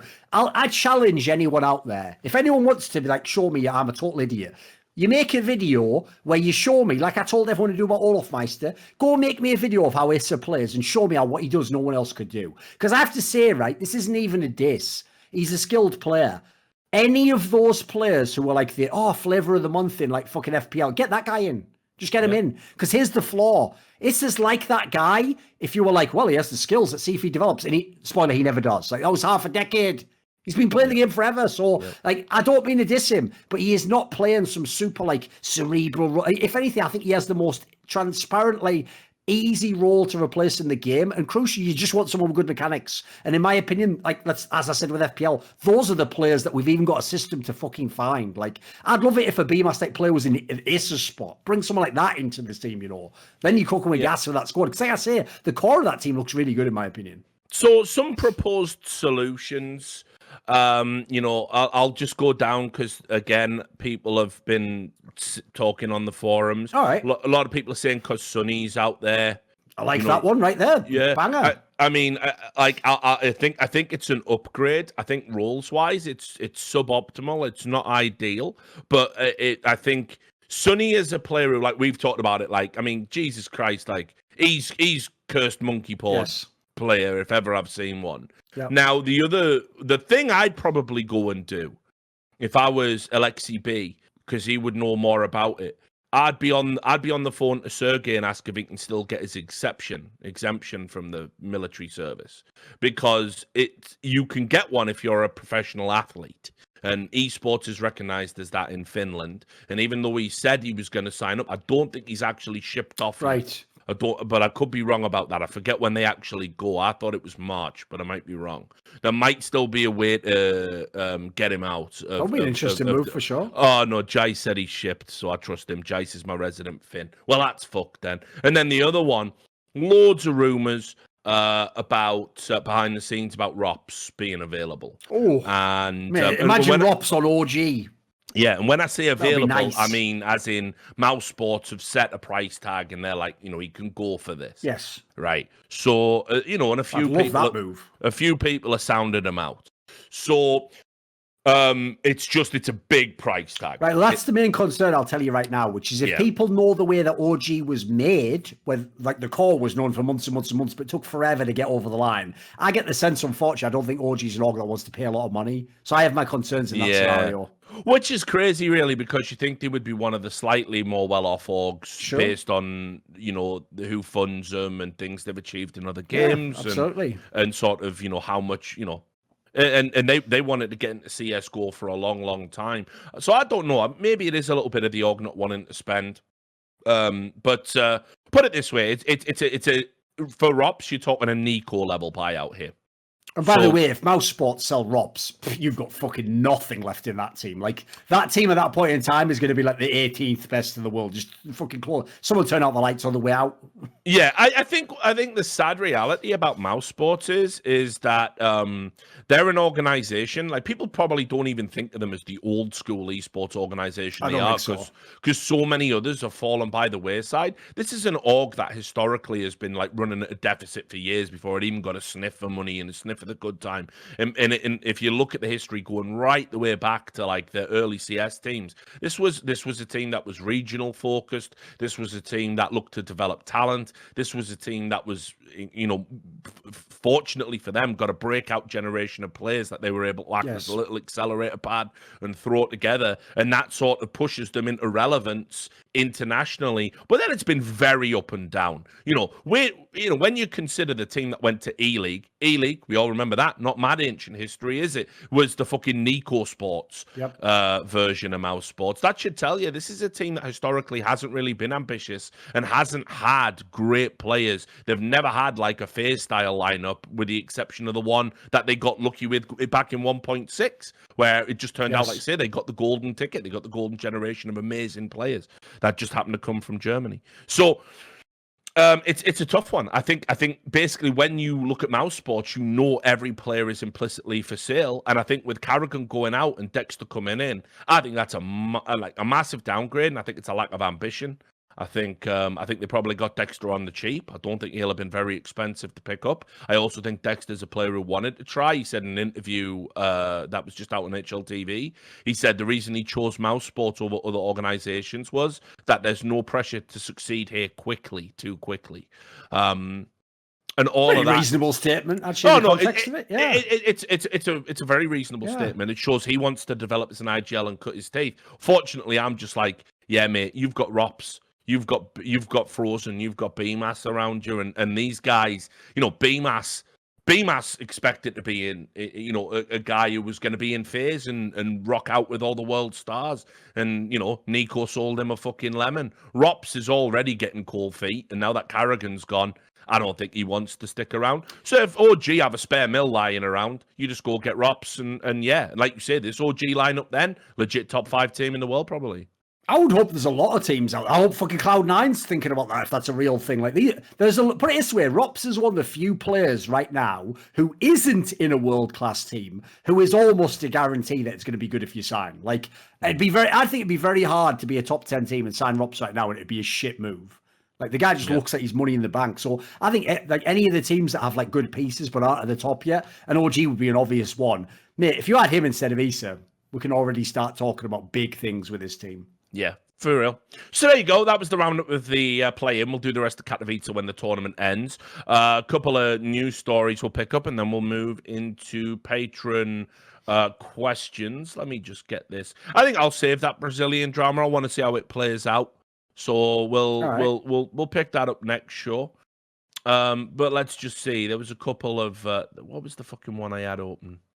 Yeah, shit, man. There was. When did we last do a show? I really need to start making a date of that. Because there was the Alistair to Renegades. Not so interested in that. I'll remember if you asked the question or not. So what's the question we're up to at the moment? Let me have a look here. I think... I don't think any of these were asked. Yeah. I don't think any of these were asked. Oh, that was what I wanted to talk about. There you go. So the couple of things that I wanted to bring up on the podcast. First up, our boy Peacemaker. Has left Mad Lions. Yes. So obviously he's someone I'm always looking to give a shout out to on the show. He's been a big part of the show. Peacemaker Productions, one of the legendary moments of the podcast. We've had our ups and downs, but because we are indeed, adults, we understand that ups and downs are something that occur over the path of life, and it's never too late to fix things. So Peacemaker going out at Mad Lions. Mad Lions are another one of those teams who seem... they don't give a fuck about retaining anyone with one iota of talent. They will sell you the second that you can get fucking 2 pence for you. Yeah. Everyone who's not in this team was actually good. Fucking Bobski, Acor's gone, now Peacemaker, fucking Hundon's even left your org. Like, what have you got left? At this point in time, I'm calling it right now. Here's the call, right? I don't know who it's going to be because you have to actually have a bit of a shrewd eye to see this. But the one player who actually is left who's good, sorry to Roy, because he's actually a capable role player, but he's just not a top player, is that guy Shush. If that guy Shush leaves Mad Lions, chuck the entire roster in the fucking bin. They're never going anywhere near the top 20. It's never going to happen. Like, the way they've treated talent in that team, it's like, don't pretend to be a big esports org with funding if you're going to do this. Because if you do this, I now have to assume, by the way, you just think those players aren't that good and that you can replace them. If you do think that, you are utterly incompetent as a GM and a fucking org owner. If you just did it to cynically sell people, fair play. But I don't really know what the point in being in CS for that is. Like, it's not really that much money you're making. You're not like making profit of all this shit. Like, you're just making a little bit of money to go offset the costs, aren't you? Yeah, and listen, I don't think they do want to be in CS, frankly. It doesn't feel like it, does it? Yeah, this is one of those situations where it was great to get all the press when you were on, on top of the world, and you had players breaking out, and you had that Flashpoint run, and all of this stuff. Yeah, wicked. But the reality is, like you say, that when you get into that like stupid thing that a lot of these tier 2, tier 3 orgs end up doing, which is they catch the fucking lightning in the bottle, and then someone goes, "Oh, can I buy your lightning in a bottle?" And you go, "Oh yeah, well I got plenty of bottles." Yep, exactly. Yes. You know what I mean? Like, what the fuck are you doing? Like, and then based on what I got told behind the scenes. Again, because, everyone tells me everything, I'm just going to start talking. Like, this is my last year, I think, of investigative journalism. I'm going to drop some fucking bombshells and then just piece the fuck out. And so I'm just going to become a fat, lazy pundit now. I've just decided. Seems to be the way to go if you want to make money. Shout into a webcam, skip Bayless. The cash is there. So what I got told behind the scene was they were absolutely mauled in about the fact that the buy-ins they'd set weren't so great. And so when orgs were sniffing around, "Oh, can we have that Acorn? Can we have that Roy? Can we have that?" All the talented players. They were going, "How dare you try and interfere with our players?" And it's like, mate, there ain't no rules. Wild West, motherfucker. Good luck trying to make that tort, tort of tortious interference, fucking work across international borders. So they got mega triggered about the fact they thought they had that lightning in the bottle and they were going to get top dollar bill for it. And then obviously whatever happened there. I mean, put it this way: if Acor's got the mousesports, they got fleeced on it. Yes, because mousesports don't pay top dollar for shit. So that's how I know right now. And then it's like, like you say, it seems to me they're looking to sell, and they've got no respect for realizing like Acor was absolutely insane, and you've sold your star player probably for peanuts to a rival org that were already ahead of you. And by the way, as you said before, like any illusion you had in your mind of like, no, it wasn't Acorn. I found it. No, you didn't. You didn't find. You know, but I can tell you right now, you will never find a player like Acorn that will join your team who's Danish. It won't happen. Like, and nobody you're just going to find, and it's going to become a top opera. No way, it ain't happening. So like, they treated everyone like that. Same with Bobski, same with Hunden, same with Peacemaker. Now, like, everyone. The joke is, if they want you, you have to not be fucking very good at Counter-Strike or have any market value at all, as far as I can tell. And let me tell you, you know how I know when an org wherever Peacemaker is, I know when that organization has lost ambition because they fire him. Yep. Because he's a guy who won't tolerate it, and like I say, it's his virtue. It is also his greatest sin. You know, it's like he says to an org, we're losing games all the time. I don't want to lose games all the time. I've got an idea. I want to replace this player with this player. And then go, well, first of all, we don't want to spend that money. Second of all, you don't have the authority to do it. And he goes, well, what the fuck am I doing here then? And then they fire him. And you know what's sad, mate? I know obviously he became a meme because he got fired and left so many times, but that's the other thing people don't talk about. He didn't get fired from all these gigs. Sometimes, like you were saying, he left. And he actually left, by the way, in a way that me and you can totally relate to, which is when the job gets so it isn't what they promised in the first place, and that people are in your way where you can't succeed in the way you meant to. If you actually have any self-respect, you don't wait till you then fail and then get kicked out. You just say, fuck it, I'm just going to get ahead of this. I'm off. I'll go elsewhere. Even if I don't have a gig lined up, I'll go find... Like, it's the way I've always been, mate. If I'm not welcome, right, well, cool. But don't have to tell me twice, mate. I'll just go find somewhere that does want me. Because I have to say, the more I've gotten to know Peacemaker over the years, that guy has an absolutely legit mind for the game. Yes, he is definitely one of the trickier coaches to work with. But you know what? I'll even throw this out there. I can't even do the joke of, like, you've burned all the bridges. He's like me in fucking casting, mate. Every time they tell us you've burned your last bridge, you're never going to make it, the next year we're back with another fucking set of circumstances. So for whatever game he's playing, he's successfully navigated so many times where I thought he was going to be done. So if he can make it again, listen, I would recommend him to teams if they were thinking of picking someone up. Maybe not long term, but definitely in the short term, he'll turn your shit around. Yeah. And while we're talking, and like you say, Sam, I've sent you his twit longer, you know, all industry people watching this, I'll tell you what, if you are looking for a coach, you'll do a lot worse. Just understand what you're getting. He's a guy who wants to win. He's a guy who expects to have input. And if you want to fucking cruise by, he's not the man for you, right? But legit mind for the game. He will make your team better. And if he finds the right IGL to synergize with, as he did before with Mad Lions, he'll get you value out of players that you shouldn't be able to get value out of. The other, talking to shit orgs, Quantum Bellator Fire. They're back in the game because, of course, they are. They announced that they were picking up a Danish team, and there's lots to talk about here because, first off, Quantum Bellator Fire denied they were picking up a Danish team when DK broke the story, because, of course, they did.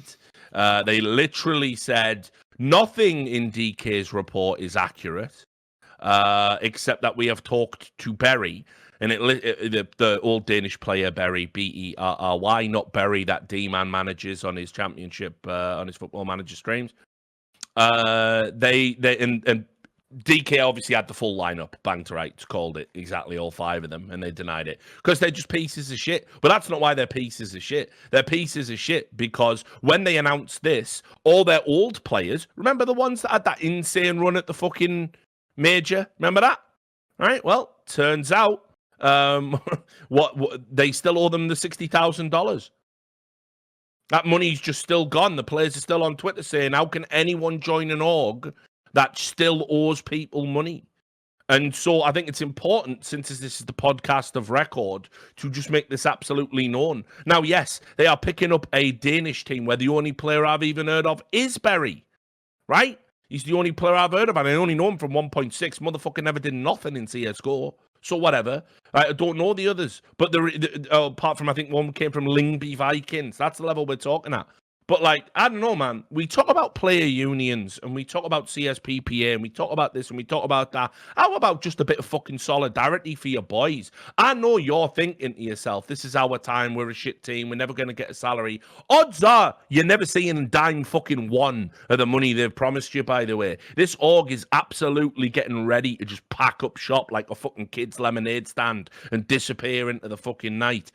So think about that, by the way, when you're on Twitter saying Quantum Bellator Fire ripped us off. Yeah, if only we could have seen that coming. But then on top of that, you know where unions and unionization and all that starts, Duncan? Starts with just the will to fucking show some solidarity for your fellow fucking man and empathize with someone that's in the same position as you. That's all we're really talking about. A union is sort of like, you know, a constructed, empathetic engine, isn't it? It's that we say that, like, if your rights are being abused, it could be ours tomorrow. Exactly. So we stand with you. We're all in it together, basically. Yeah, exactly. Yes. You know, so when you sign up to an org like that, you are essentially saying, we forgive these people for robbing $60,000 from our fellow players, and we're happy to represent them and walk around with their name on. Come on, guys. The CSPPA shouldn't even have to get involved with this. They should be involved. We all know why they're not. Small potatoes when you can actually be strong-arming tournaments to fucking blackmail them into paying you fucking money. But, you know, this starts with players. Why would anyone sign to QB Fire, man? It's mental. Mind-blowing to me.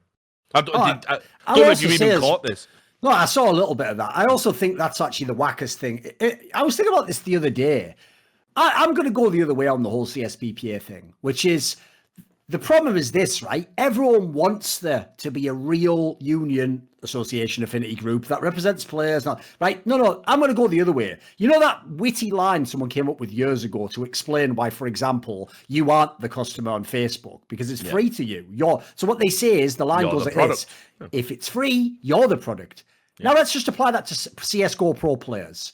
So CSGO Pro players, you know this, you tried to set one up, refuse to pay their dues and actually fund an organisation that, by the way, would fucking represent their rights in the world and their self-interest and everything that they would need in their career. So since they refuse to fund one, Richard, someone gives them one for free. And what do you know? The person who gives them it for free has an ulterior motive and plans to make money off them. You know, at that point in time, players, this is a very simple life lesson and business lesson that you're about to learn, which is you're getting what you paid for. Yeah. If you don't like it, ask for a refund, because you get fuck all at the moment. You just get used as a pawn in a game when it can potentially suit someone else. That's what you deserve if you don't pay it. Because that's the thing that I still find crazy. This is not a minor detail. The idea that pro players who literally make 5+ figures a month to sit in a computer room playing video games go, well, you know what? I won't even put $1 fucking a month towards helping any of you fucks in this room, but then think everyone else in the scene should help them. Why the fuck would any of us? Why would we? Yeah.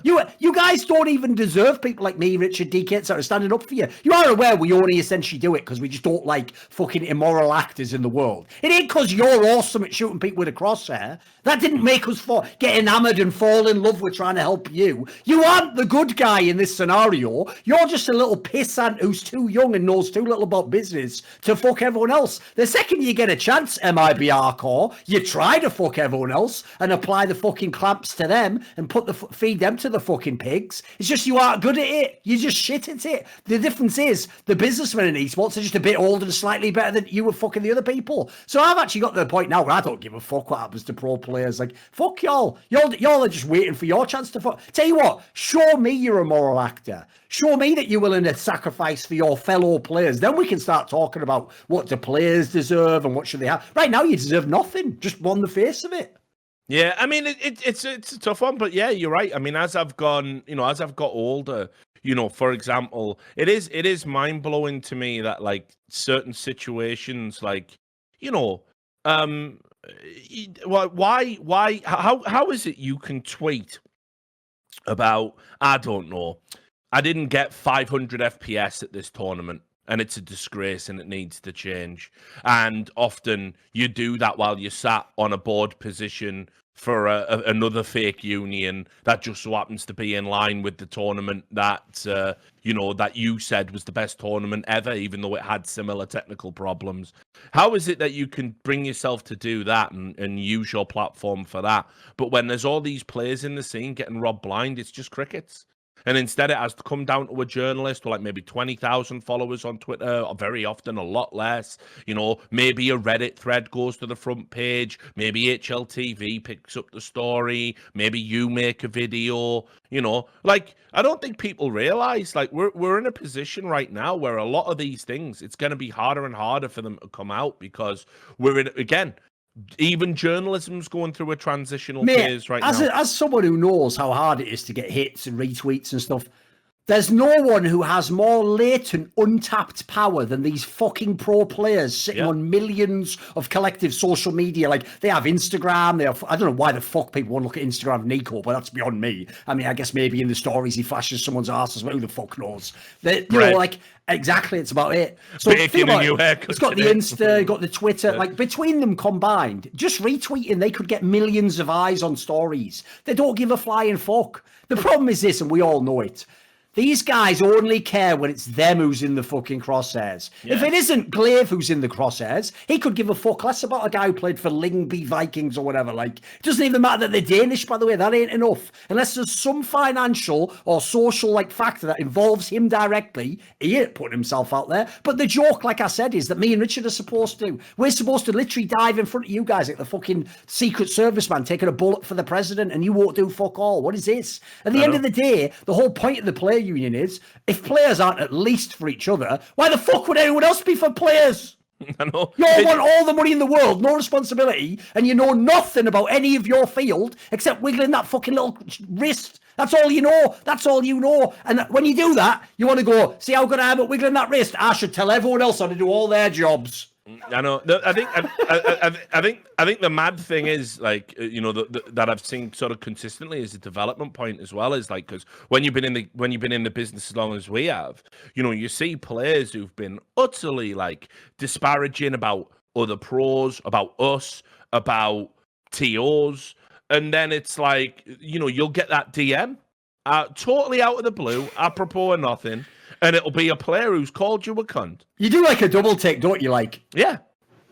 And they say like, have they messed the wrong person here? I've had some mad ones, man. Yeah, by the way, just you can imagine this. The second I fucking announced I was part of Flashpoint, Richard, I was getting people who've never even DM'd me before and who've been constant to me for like 10 years. It's one thing if, like, you know, you just fell out with them years ago. I'm talking about people who wouldn't even spit in my face if I was on fire, Richard. Like, and they were messaging me like, "Hey, Thorin, do you think you could like contact any of the team?" Like, shameless. Like, absolutely shameless. And the thing is, mate, like, I don't know if I'm soft as fuck or whatever's happening to me, like, because I always I just let it slide, I think, right? Okay, I do it most of the time. Here's somebody who needs help. What I do is I just think, right, this guy's a cunt, but whatever, that's by the by, isn't it? I usually just pass it along and then just go, fuck this guy.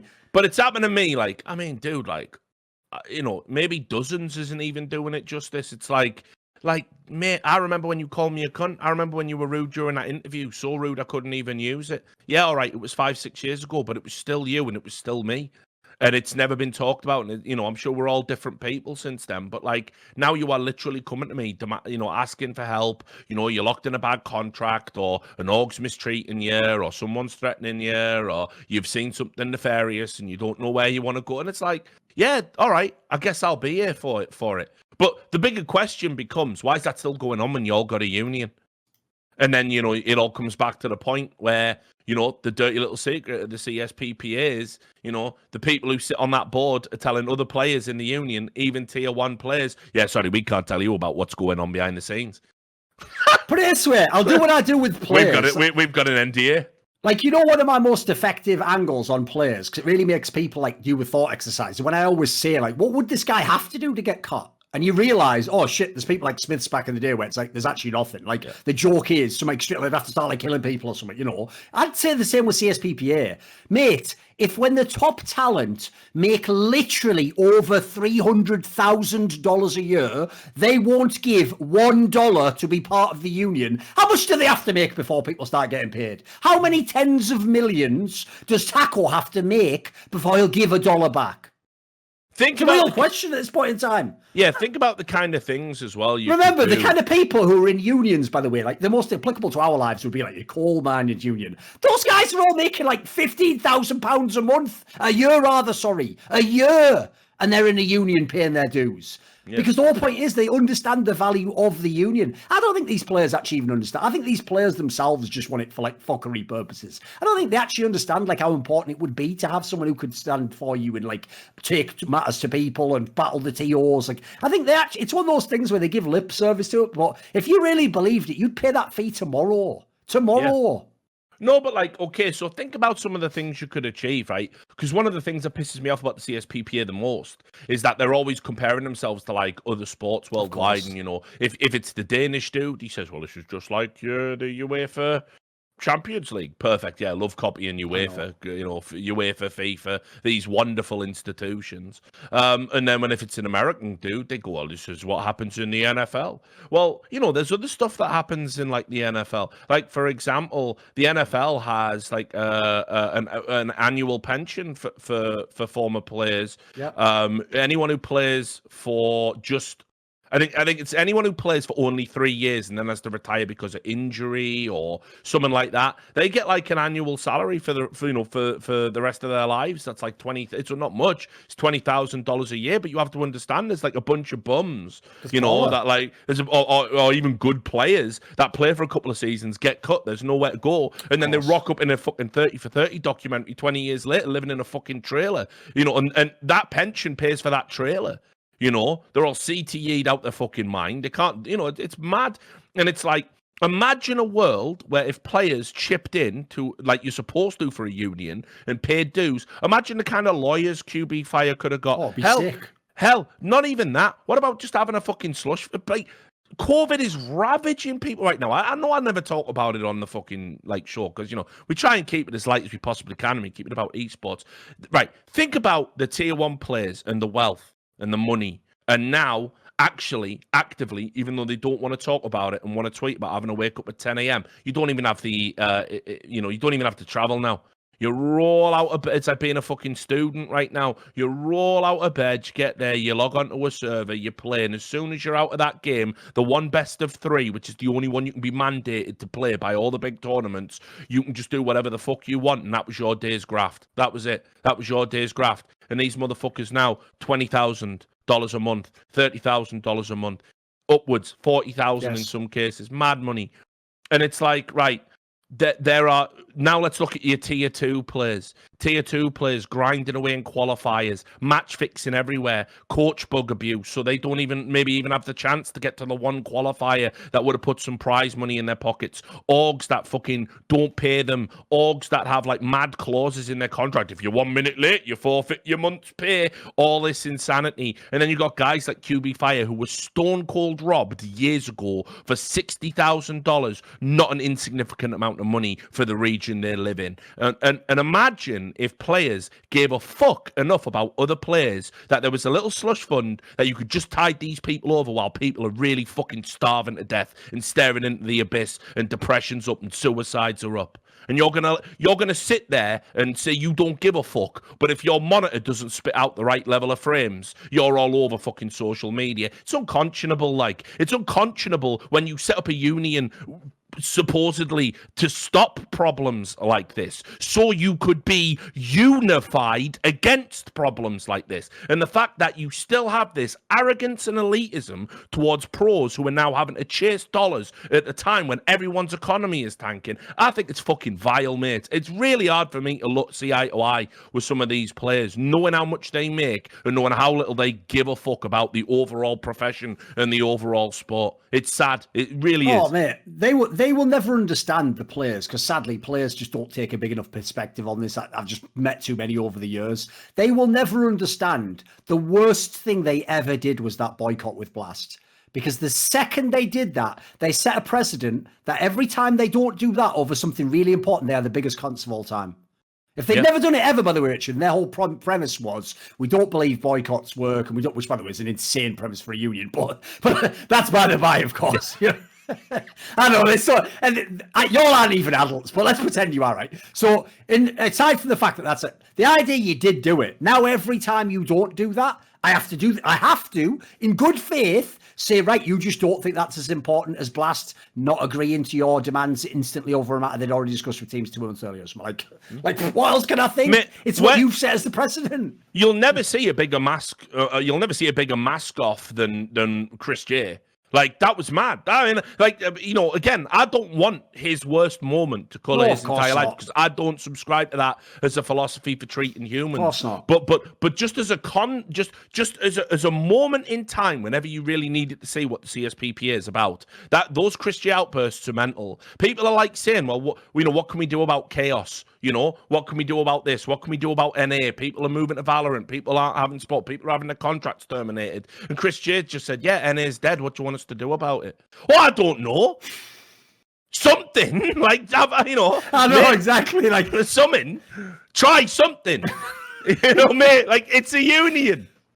You know what I mean? Chris J's that guy in the movie, right? Who walks up, and even though in real life, by the way, they'd all do this because it's just reality, isn't it? He's that guy in the movie who just instantly calls, like, time of death, 7 foot, and that guy's like, get out of my way! You're not gonna go like this! And then they come back to life, right? But everyone doesn't just turn to that guy and go, get him the fuck out! Why was he dead? He said he was dead! Look, we just saved him! Chris J's that guy, like, yeah. We're having problems with this guy, doctor. Time of death, 10:42. Yeah, no. He's still breathing. No, he's fucked. Get Andy out of here. Get him in a body bag. I want him in the morgue by the end of the night. Mate, Chris J's the guy. The body's still warm, Chris. Yeah, Chris J's the guy on the island who, like, he turns to cannibalism so quick you wake up in the middle of the night and he's gnawing on your leg. It's like, we still got food supplies, you mad cunt, off the plane. That's where he's at. It's like, the lack of fucks he gave is just staggering. And it's like, bro, you do realise, like, I know you're 30 now and you're fucking floating down to retirement island. Hope, by the way, you've been sensible with your money, right? You know what I mean? About that. Yeah, right. And also, he was in mousesports. What money? He plays whole career in mousesports, Richard. So he's already floating down to retirement island, and he's telling all the players around him who were like, 21, 22 on the scrap heap during a fucking global pandemic, had their salaries snatched out from under them. He's telling them, yeah, it's just life, innit? It's just got to take it on the chin. He's like Baron Harkonnen, like, just fucking eating a giant turkey leg or something. It's so crazy to me how flippant you could be, and therein lies the problem, because when you go and look at some of the press releases for the CSPPA, you see they're going to do all these things like, if you get injured while you're on the job, there's money for you. Well, when is any of this kicking in, if not now? Like, why was there never why have they never even addressed the pandemic as an issue? Why have they not expedited? Now is the time to get a slush fund going, because people's businesses are going to go under. This should have been a matter of priority, not your little fucking posing against the Blast. Well, maybe an analyst could listen to comms and be a coach and have an advantage. We must strike. People are starving, you mad cunts. Like, are you fucking, like, can you not see what is happening in the world right now from your little fucking, tower of fucking privilege, where, like, even people in your profession are hurting like you wouldn't fucking believe, and you can't make the connections? That's ridiculous, mate. And like I say, I get more and more jaded about the CSPPA when I see the types of battles that they're willing to fight, and when I see fellow players even as far down the pecking order as Berry, a guy, by the way, who's been around in 1.6 and probably has, and probably has his fair shares of fucking stories about being scammed or whatever, and you're going to sign up to an org who robbed players blind, got given a golden ticket of talent, of people overperforming, of giving over their labour, their sweat, their tears for excellence, for your brand, to put your brand on American fucking television, right? Exposure like you've never had, and their reward is you rob them blind. Nah, fuck that. If players don't get angry about that, what are we all doing? You may as well join the WWE at that point and just go work for Vince McMahon, you fucking dirty bastard. Right, anyway, enough of that rant. Let's do it. Let's do the viewer question, patron questions. I always say viewer questions. It's not viewer. Just watching don't mean you don't get to ask shit, you cunt. You know the people, you'll love this, I'm sure, Richard. Yeah. You know the ones where they go, he's blocked me and I love fucking all his content. Why the fuck would I care? First of all, you keep watching it, so shut the fuck up. And secondly, great. Good. Yeah. Guess what? I hate some of my viewers. Not a fucking surprise, is it? For a start off, TSM fans watch, so there you go. You're already in that category. I work from you're guilty until proven innocent if you're one of our fans.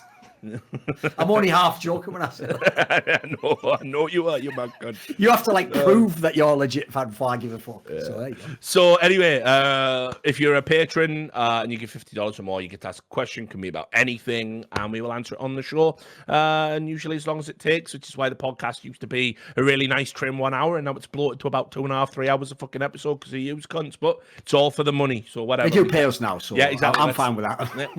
Dance for the fucking pennies.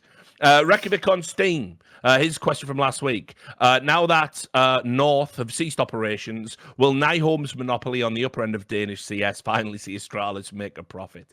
I'll just say I know that's a joke question, but I'll also treat it seriously in the sense that, I mean, first of all, North... Right, Astralis were failing without North even being a factor in that space. So that's a good thing in the sense that North didn't take any food off their table at any point in North's existence. Yes. That also suggests Astralis can't make that much money because what you have to remember is Denmark is a market, while it's super accepting of esports and people love it and fans will come to the events and all that, it will always remain a small market by comparison just because the population, and someone will correct me in chat because they got Wikipedia open, 6 million, I want to say. It's like sounds about right. Yeah, it's in that ball, but probably 6.2 now. I used to say it was 5.5 religiously, but I'm a boomer, so that was true 10 years ago, and obviously populations go up. So anyway, but yeah, so, you know, Denmark is always going to be a small market. There's not going to be a lot of big spend there. This is why Danish orgs are obsessed now with VC money and getting government funding, turning on the money tap from the government through programs like Dansk Metal and stuff like that for tech development. So this is, you know, Astralis to me are an organization that are, they're clearly number one in Denmark by some distance. You know, it's being the king of a small hill. And so they've got that. And that suggests to me the people in charge need to be ultra smart businessmen, very competent, and not sleazy cunts, morons, and washed-up sports stars, which is what they are. And as a result, I don't think Astralis get any further forward, whether North exists or not. This is an org, by the way, one day, and it will be like the mad story. You thought the expose I wrote on them before was mad. Wait till the day they go under. Come out. Yeah, wait till the day they go under. Wait till these players leave and think, you know what? We're all fucking 32. We're the most decorated players in the game. Probably time to drop dime on NiKo and Nyholm and fucking talk about all the mad shit. Although actually, I'm told like that's not where the fractious relationship lies. So they don't mind NiKo so much, but whatever. So yeah, I don't think so. I don't think Astralis will ever be a successful org. No, I don't either. I mean, especially because what's beautiful for me is that I've been able to literally get the scenario I wanted, which is one thing I hate about having to make like scenarios like, well, is this coach good? Is this manager good? Is you never get the fucking control group scenario where it's like, well, can I test them with a different set of circumstances? I've had that. I've watched them in League of Legends. They started in League of Legends with some of the best players in Europe. Eventually, the whole roster tanked a year later and finished last. And they have now cynically replaced those players with players who are like, okay, like maybe like low-end LEC level, but clearly just weren't expensive. So if, in my opinion, in a game where, guess what, they don't have Zonic, Glaive, the geniuses who know all the shit, they look fucking extremely average. They don't look like some genius. So all the things they've been trying to sell you on the back of their CSGO team's results, I don't think you're going to see. Like, I'll tell you one thing I'd love to do. It'll have to be like 4 years from now, because that'll be when they won't have the players anymore. I'd just love to see them start over with the Danish CS team. Let's see how you do on the second try, shall we? Because you're trying to make it sound like the players do half of it and then your org does the rest. The best org in the world is maybe 10% of the results. And that might be fucking generous right there. I'm probably thinking of Vitality when I say that. Like, this team have so massively overplayed what they did for those players, whereas in reality, it is the other way around. It is what those players did for these people. Because even the stories you hear about the Casper Hids of the world, like, oh, they're so professional. They come in and they look like clowns. Like, they're fucking up all the practices. They're not understanding how much a player practices. They're using weird things from sports that don't make sense. Like, I personally think, like, as an org, they're not that great. And I think the second that their core of this CSGO lineup leaves, they will just be an average esports org. They won't even be relevant. Like, they'll be North, basically. Except with slightly more competent businessmen, as far as I can tell. Yeah. Reykjavik also gets a question for this week. He says, now that there's been a successful Mars landing, will ESL be the first to host an online Mars tournament? I mean, right now, with the situation as it is, you could just do a tournament and say it's the Mars Invitational because we're all online anyway. No one's going anywhere. We're as close to fucking Germany as we are the fucking surface of Mars right now because of the lockdowns. Here's what I will say. This has just got nothing to do with nothing, but because you brought up Mars and the Mars landing. And well, the joke is they actually, ESL themselves are obviously primed for that. They could just do ESL 1 fucking Mars, and then they'd have the EU division and the CIS division. Like, yeah, exactly. How's that different from having events in IE and Beijing, Haidan, and not going? Yeah, exactly. Fuck it, just put it anywhere. So I'll just throw this out. Sponsored by Space Force. I'll throw this out. What you're going to get in the next couple of days from the journalists are, because everyone's raving about, NASA and Perseverance, okay. we're on some Mars, what a time to be alive. Obviously, all the journalists that mine hate clicks, watch out for think pieces. Like, the landing on Mars shows we haven't shedded ourselves of our colonial past. There we go. There it is. Right, I wonder what angle it was. Okay. I know what they're going to write, these fucking hack cunts. I'm in their minds. Watch Doge asks, what's been a large detriment to humanity? The Black Plague, the bubonic plague, that is, yes. Or social media. So listen, obviously, I mean, we handled the Black Plague pretty quickly. It was a few decades or something, and they got rid of it, and then now the world's fine. I don't think social media will ever recover. Social media will have far-reaching effects that will go many centuries beyond this, mate. I mean, this is the thing, like, because you all haven't realised this is the part people haven't realised is you all dumb motherfuckers actually believe that Elon Musk shit. You want to go transhumanist. You want, in a world where you can't put down your fucking phone and just live your life, you want the notification to be on the hood of your fucking eyes. You want to be able to live your life and have a thing, oh, I'm getting tweets, I've got a DM. Like, that is the most dark dystopian hellscape I can imagine. And y'all are going to stand in queue for 12 hours to get the iPhone fucking eye installation that has the fucking thing. What's that mind thing he's working on? Sam told me about Neuralink, isn't it? Yeah, mate. Yeah, Sam was telling me, what is it? Didn't they put a Neuralink in a pig? Yeah. Yeah, they haven't done much with it yet, though. They were just basically they were showing that they're able to receive data from the pig was basically the first demonstration. And that they put just said oink. Yeah, they put one in a pig where that and then story... removed it. Was this where the story came from, that JW, because he is such a motherfucking G, tweeted? I knew he was going to do it. Listen, because it's fire. He did it himself, where there was a tweet that was like, pigs could be good at video games. And he was like, old news. Because he's actually that fucking straight fire in his pants. Yeah. I think he must be referring to this story, must have been, right? yeah. It must have been. Yeah. But it was basically just show the safety. Yeah, JW was a legend, fair play. But yeah, so the idea is, mate, you could be able to back up your entire brain and just transfer to a different suit, a different body, a robot. Yeah, but I've played Soma, mate, so you have to understand. Game, mate. No, but you have to understand, right? There's a difference between copy paste and cut and paste. You feel me? Yeah. It's copy paste. It's not destroying. It's just creating a backup. You just put it in. Yeah, but that's what I mean. But no. But what we need to be transhumanist is we need cut and paste. Yes. Well, you can just copy paste and then delete the old file or whatever. That's you the feel prestige. Necessary. Yeah, but then I die. Yeah, that's the movie. Yeah, but you're in something else.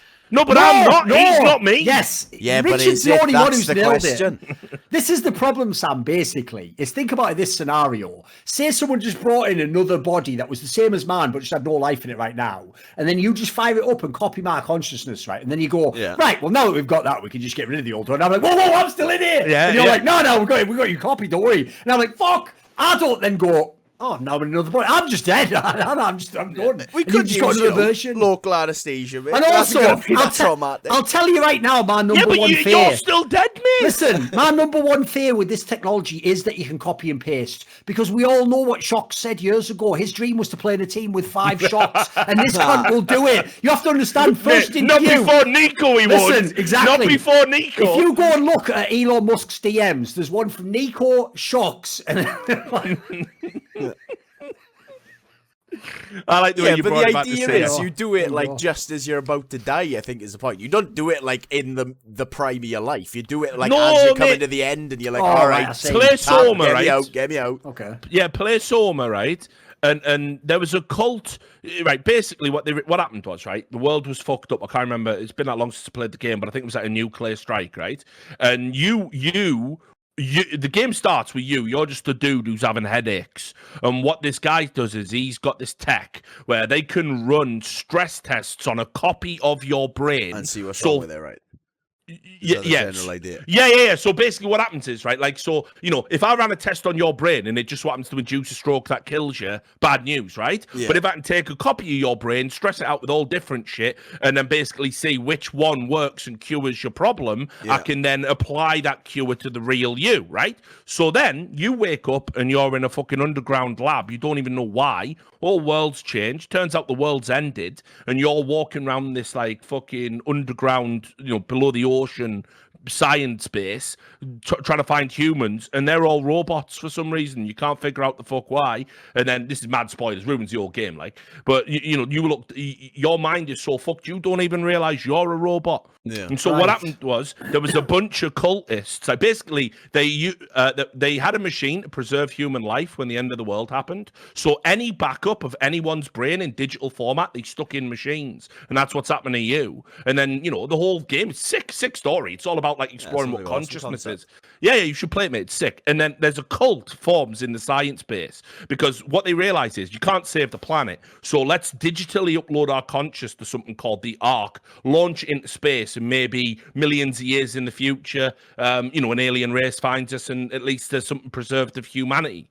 So that's the big project they're doing. And a cult forms where these scientists mentally convince themselves that, oh, if we commit suicide just at the point we upload our brains, we'll go with them. It's madness. There's no tangible thread. There's no. That's what you're one of them, Sam. No, it's not. It's nothing like this, dude. It's look at it as a service, not as in like you're being forced to do this. So there's an app on your phone. You literally press backup brain. So now when I die, I can have in my app like, oh, when I die, resurrect me via robot, or I can just say delete brain. Like, you haven't got to come back. It's just an option. You can back up your brain, and if in the future you want to come back, you can. Or if you have it still won't be you.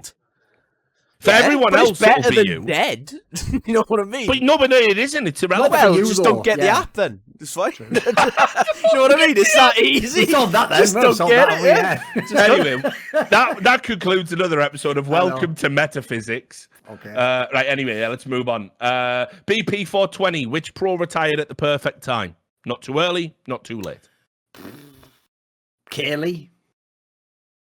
No, who actually? What would be a serious answer to that? Because the problem is that's a really hard one to think of one. Because there's been almost no one's done it. Let's be real. Because let's be real. The problem with esports is this: you don't make enough money to really be like, put it this way, no one can really do like the Megatron one where it's like, you know what, I'm not totally fucked, but I'm probably never going to get more out of it. So you know what, I've made my money. I've had a good career. I'll just leave now. Like, no one can really choose when they leave esports. I don't think so. I'm struggling to think of someone who actually like retired early, who was good still. Yeah. Who would it even be? Like, some of the people went to Valorant in theory, but then again, they're still playing Valorant, aren't they? So I don't know.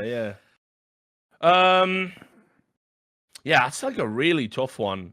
Because nearly everyone waits too long in esports, let's be real. Yeah. Almost everyone. That is true. I'm trying Has anyone suggested anyone good in the chat? Is there any good? Let's have a look. Anyone come up with anyone good? I'll bring up the chat.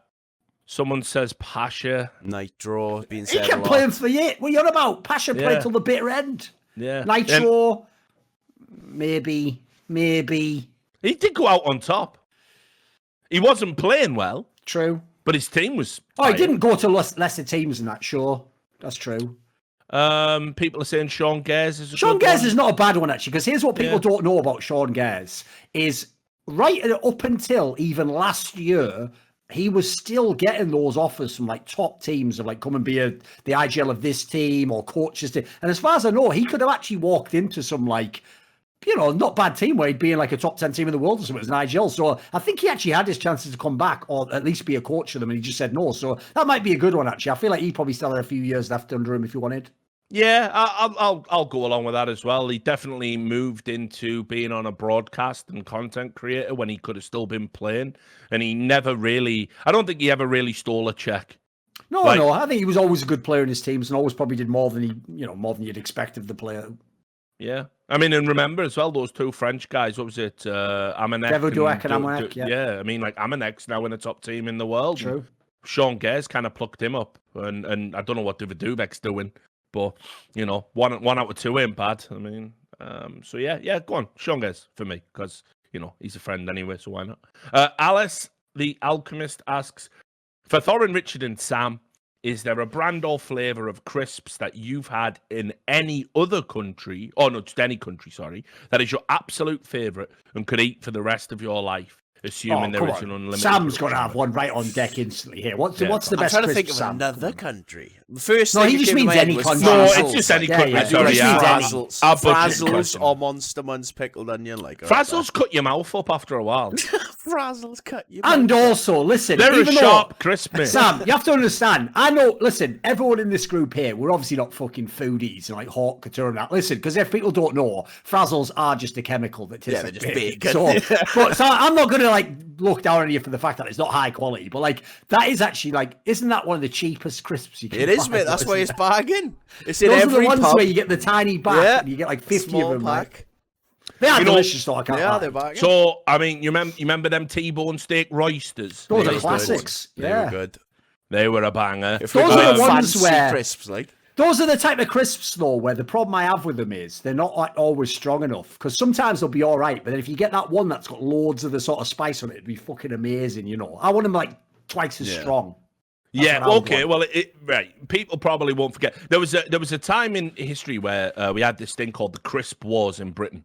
It was when we were coming out of the 80s in the 90s. The terror, I think, it used to be called. Sam. The terror. I didn't know if I The should bring it terror. up. The crisp terror it was. And yeah, basically, like there was a lot of older brand of crisps that were dropping off because I think Tudor crisps had sort of closed Yes. down, and so there was and I know it's mad that I know this, but Who me did Tudor and crisps? What did they used to make? I don't remember. well, Squares, bunch of- okay. they made the curry flavored crisps that were the best crisps ever invented, hands down, because they were literally made with curry powder. And then when the factory closed down, they didn't get made anymore. But Tudor were the big ones. And then obviously, this is pre Walkers even, So there was this market suddenly opened up for what were called like luxury crisps. They were trying to fill a space where crisps were being elevated from being like the food of the plebs to being a little bit more highbrow as a snack. And so you ended up with like, first of all, there was the roysters, the fake American T-bone steak, and the fake American, like they used to have like all Americanized kind of flavors. Brannigan's, their shtick was what they did was they pretended they were like old crisps that you used to get, like the kettle chips, they in like the old fake brown paper bags, and they had a roast beef and mustard flavor crisp that was absolutely out of this world. Brannigan's roast beef and mustard. They did some other stuff like sausages and pickles and stuff, all like Victorian. Another one style, you're like, referring to. Basically, this was the one where, like he says, like the idea was it was always two flavors going together, but like the flavors were so well picked. Because like you say, that it's like the British style of like, the like powdered mustard that you make up with so you can do it as strong as you want. So the point is, it wasn't just like bland mustard. It was like a really tart, like a fucking sharp one, wasn't it? That could be like pretty spicy. And then the classic, and I know you'll remember the commercials for this, the Phileas Fogg around the world snacks. Remember them? Those are one of the first ones to try like the weird Indian flavors and stuff, weren't they? Yeah. I mean, well, they literally went around and basically they picked. What they did is the premise of the Phileas Fogg crisps, which again, highbrow snack manufacture. They took like sort of a national dish because for those who Phileas Fogg around the world in 80 days, so he was a traveled guy and he went everywhere. So they picked like this is what you have in India, this is what you have in France, this is what you have in Turkey and stuff like that. And they picked like national dishes and sort of tried to interpret the flavor of that dish into a crisp, and they were all different types and different stuff. So there was a period of time, mate, like I say, in the early 90s. Where crisps were absolutely out of this fucking world. And now the drop-off is ridiculous because, there was a bunch of E numbers that were exposed to give people cancer. They were carcinogens if they had them in too much. There's obviously the childhood obesity epidemic. Which just means they make the crisps taste shitter so that now some fat kid can have 5 packs of them and not die. Yeah. Is that what life is? So essentially, modernity is a gamble where I have to have a shitter experience so the kid who has 5 packs of crisps doesn't die as quickly. Yep. What sort of equation is that? Yep. It's the Mark Twain quote, isn't it? I'd say a bridge too far. Yeah, maybe. But anyway, so yeah, if you want to go back, I mean, for me, just to answer the question properly and name a crisp, I don't even think it's any of them. Although, like I said, the Royster's T-bone steak, that's a possibility. They were always banging. Brannigan's roast beef and mustard, loved them, but probably they could become a bit too much after a while. Because I'll be real, the mustard that they put in it, the mustard powder was a little bit overpowering of the beef. So then you get into a realm of it's just a certified hood classic. Like, you start looking at Monster Munch, and, you know, old Monster Munch when they were big, that roast beef flavour was fucking insane. I even like pickled onion Monster Munch, but I wouldn't eat pickled onion crisps. Yeah. And then by the time they brought in Flaming Hot, classic. Flaming Hot Monster Munch is a game changer. Yes, yeah. Classic. So, yeah, probably Flaming Hot Monster Munch. I can't think of a time where I bought like a 6-pack or whatever, a Flaming Hot Monster Munch, and just haven't like smashed them in like one a day, no problem. Like, you know, so yeah. 100%. Even though generally, I do think actually crisps is one of the things the UK does better than almost any other country. You know, we have an amazing selection, and crucially, like I've alluded to already in this answer, I like them to be strong. So I've always, back in the day, I was always a fan of like the squares, the ones that are just really salt and vinegar ones. Because I like them to be really strong flavour. But you know what? Bearing in mind at the moment, even when I was in the UK, I used to decide based on how I felt on that day. I'll actually give props to an American one actually as a one-off that I could eat like almost any time. The American brand called Hares, HERR''S. Yeah. They do like a honey barbecue one that is really good. Again, it's really strong flavour, and the key thing is the aftertaste is like legit. It doesn't just disappear. So even though I'm sure it's chemicals as well, so probably no actual barbecue in there. They mastered the flavour. It's fucking good. So any of you Americans out there, if you've never tried that one, it's a banger. Yeah, nice. Honey barbecue. There you go. We've nailed it. That full crisp wars, like. Yeah, there you go. Telling you, there was a big market to occupy. One other thing, by the way, that they also did with crisps in the UK that is so sad. I don't know if they did this in every country, but the UK was the most criminal for when they just started trying to like cynically put the least amount of crisps in the pack possible. Like you would buy a pack this big, 50% of it air, and that's where the crisps would start, just all crammed in. And you're like, what is this? I call that the Greg's method, because if you've ever bought a sandwich from Greg's where they do the lip tricking, me and Sam have talked about it. The most outrageous ever. Yeah. I'm not joking. I've said this to so many people because I can't comprehend it still exists, Rich. Right? This is going to be a very quick side tangent. There is a famous thing in the UK in supermarkets, which is if you go and you want to buy a pizza and they have a thing on the front of the pizza where you can only see this window here, spoiler, everything you see in that window is all that's on that pizza. Like they will, no joke, get a pizza. And I'm not talking like the cheapest pizza guys. They'll get one that's like the high-end brand from fucking Asda or Tesco. And they'll even write on it, fully loaded. They'll write those words and then when you open fully loaded, one of the biggest lies. Fuck all on this pizza. And the reason why I'm genuinely malding is because one, why do people keep buying them that still exists now, 10 years later? And then two, who the fuck buys that and just goes, it's fine. I mean, even though when I buy a pizza, ostensibly I'm buying the toppings for fuck's sake, you'll just skimp on the one part that I need on the pizza, and I'm just cool with that. And you know what? I want this pizza shit sorted tomorrow, Boris Johnson. Otherwise, I'm never coming back. No whatever. I'll get right on it. Why is no one else as bad as I am? Like, dude, almost. The cheap one I get, but even the expensive ones, they're fucking you with it. So unless I can see the whole, at this point, I'm like some cynical fucking like a strip club. Like unless I can see it all, I'm not paying for any of it. It's like, whatever. Mate, that's why I gave up on Greg's. You know, your pasties are banging, but you can't skin me on a sandwich. Mate. No, exactly. I'm not letting that stand. I'm not letting that stand. Like I say, I even come up with a term for it. The old lip tricking. You think to yourself, look at that sandwich there. It's overloading with prawns. Look at it, so many prawns. Like must be. And then you literally they balance the prawns so precisely. Like who's even got the time for that sort of elaborate scam? It's like a Nigerian prince email. What they're doing to you? You open it the fuck up, and there's not a single prawn is laid comfortable on the bread. How have you done that, Greg's? How have you done it? Who's took the time to do that? You mad cunts. £2.50 every time as well. They fucking have your eyes out. It's mental. Lip tricking all the way. So I've just stopped.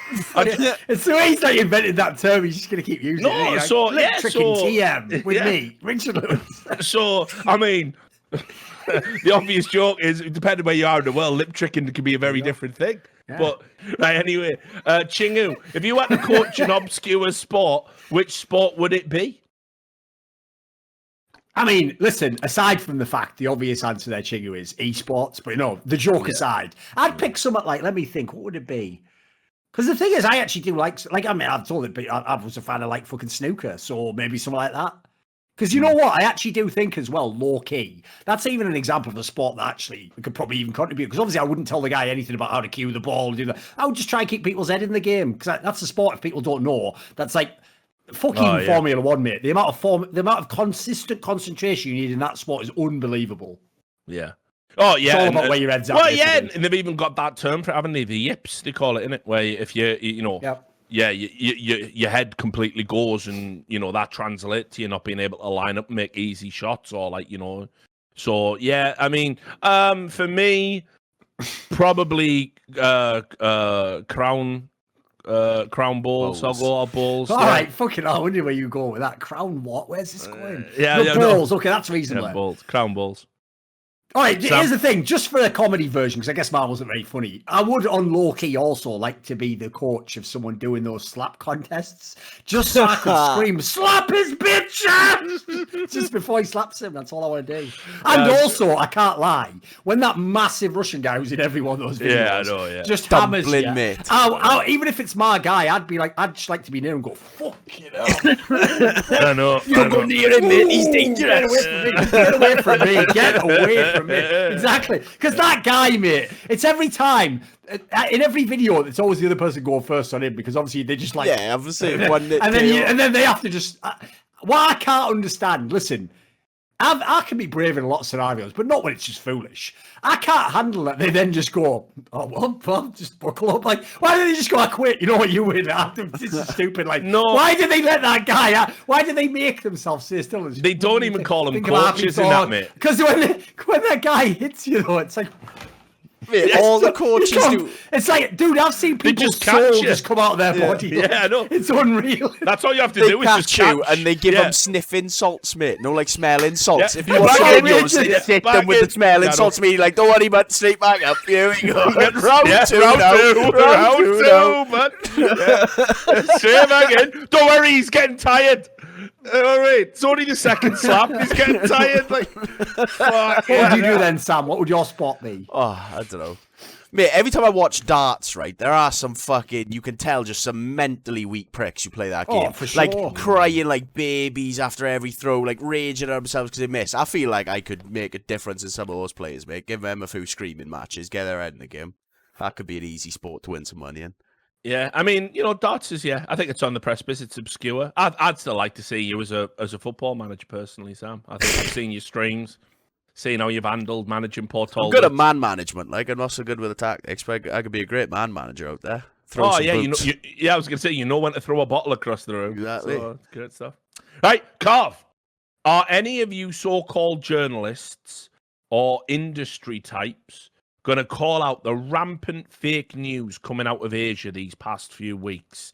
Everyone is buying into the propaganda that 2021 is the year of the ox, when all true viewers of By the Numbers know that because Smooya has joined Movie Star Riders, 2021 is positioning itself nicely to become the year of the rat. It was the year of the rat last year, and funnily enough, Smooya actually had a fucking nightmare, didn't he? So exactly. Maybe his own kind has turned on him. Yeah. Can't even trust them. No honor among rats. It's true. Cheers for that, Carv. Elon, I have noticed that lately Thorin has been enjoying his beef with NiKo. He says with Breadhead on the side. What beef have you guys enjoyed the most over the years? For example, Richard with the FGC, Thorin and TSM fans. This is hard, this one.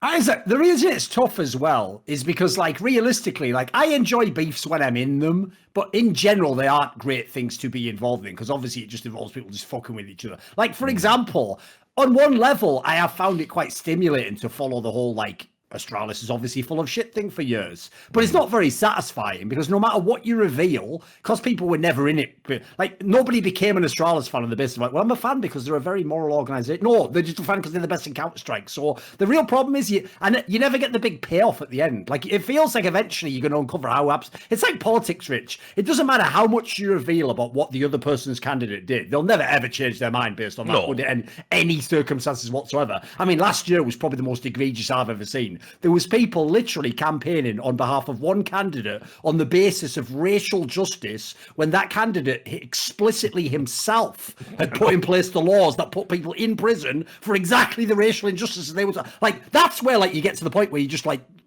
would any fact change your mind? So I have to say, sadly, even though like on a personal level, there's been so many twists and turns and shit that I never expected in that one. So it was an interesting story to follow. It doesn't feel satisfying to me, unfortunately. So I can't really think of what beef I would go for. You see, the other thing is as well, like, so the secret to a good beef is when people get digs on you and you got to have proper back and forth. Exactly. Yeah, like some people hurt you back, you know? And generally, like, so a lot of the fan-based beefs that I've had, like, so the FGC, that was all them. I never had no beef. No, that's also another thing to say, by the way. It doesn't count as a beef if you don't have any beef at all and people just attack you for no reason. Yeah. You know what I mean? So, like, for example, I never had any beef with Dota 2 people, did I? But forever I've been treated as though I was like public enemy number one. So just shit, isn't it? Like, all right. Yeah. I mean, you know, so there's like, there's very few and far between. You have to go back to like the old days. I mean, I remember like, so, you know, like how I met John, how I met Total Biscuit was beef. Me and him fucking beefed out each other. That was good. Me and Alex Garfield, that was a good beef, you know. That was like, you know, this is where I thought you and the Pear Lilliford guy was a pretty good one.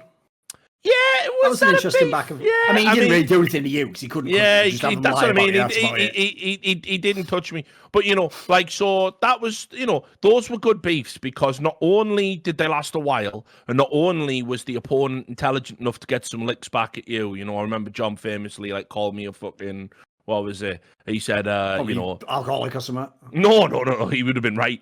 I would have been fine. No, he said to me like, you know, oh yeah, what would you know about journalism? You know, what would I know about journalism compared to like a manager of a fucking shit small European website about Counter-Strike or something? Absolutely wrecked me in front of like, you know, million followers or something when I had like 3,000 Twitter followers. So that was always good because, you know, it was disproportionate. Alex Garfield was another one. You know, everything. I saw him as one of the early you know, people in the industry. I mean, it's all small potatoes now with the scumbags we got. But I saw him as a guy who, like, I think he might try and monopolize the scene. So I used to push back on him. And every time there was any cause for mockery, anytime he ever did anything inconsistent, I was there. I got blackballed rather by evil geniuses. They refused to let their players talk to me. I'm still blocked by the Twitter account from back when he was over there.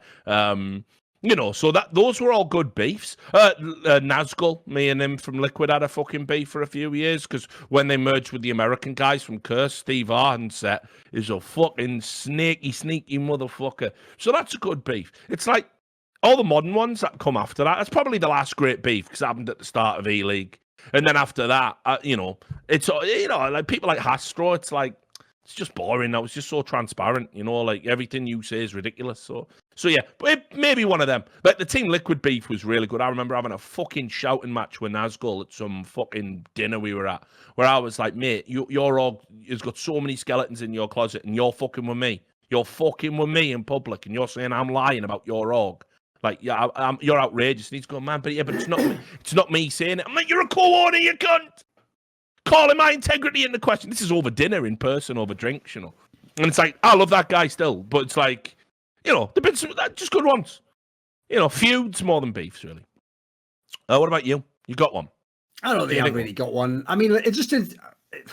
What would you think is my shortlist? Because like obviously like you said there, like TSM's one, I guess. But like again, the problem is I kind of agree with you, mate. Like, what do these companies even land on me? I guess the closest is maybe like ESL because they sort of did wreck me early on with that fucking Poland shit, didn't they? So I guess they got some licks in, but even then, like the problem with half this shit is like I don't really know like what they're getting on their end of the beef. Half the time, it's just people like, for example, the NiKo one. I know to every moron fan, they think NiKo's owning the shit out of me. It's like, All he's doing is having a terrible lie, doing a bad job of it. And as the years go by and enough of his friends aren't fucking next level geniuses that can remember everything he said, all of his lies will be exposed. It'll be in very mundane fashion as it is now. And I'll be proven to be right in the end. But at the end, if you didn't like me, doesn't change anything. If you did like me, you like me all along. So I don't know. I can't really think of one that's that satisfying, really, personally.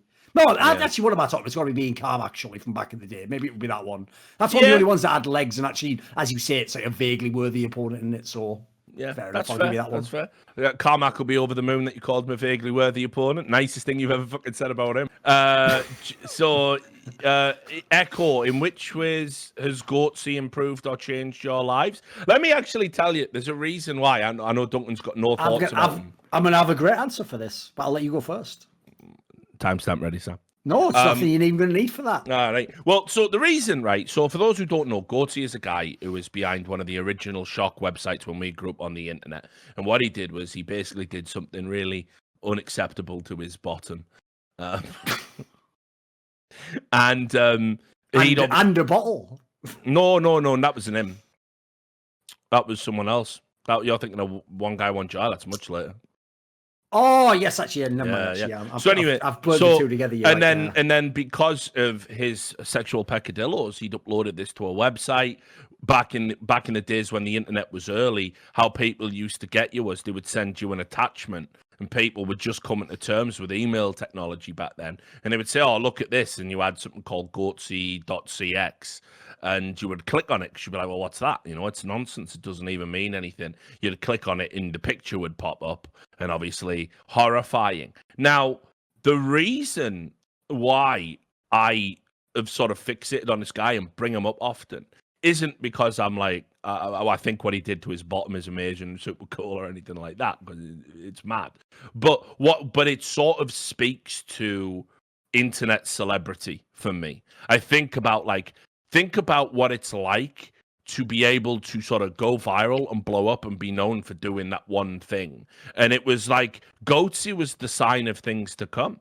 Xqtzzz was like all of the people that blew up and sort of became mimetic things throughout the early internet were all basically ordinary people struggling with a technology that had been caught in their worst moment, or a compromising thought had been uploaded against their will. I mean, what we're really talking about actually is for a lot of these like shock sites, a lot of it was revenge porn, frankly, that was being peddled as being something positive or funny. It's just culturally times were different back then. There was an attitude on the internet that you would send your friends the most shocking, outrageous shit because it was new and it was fresh and it wasn't regulated. And now that would be completely unacceptable. If it ever was acceptable, who knows? But anyway, so the reason I have a fixation on him is because when you see all these people who were going viral on Twitter on a daily basis, and this is all pre-Twitter, all pre-social media, what you have to remember is it all feeds into what we were taught right back at the early days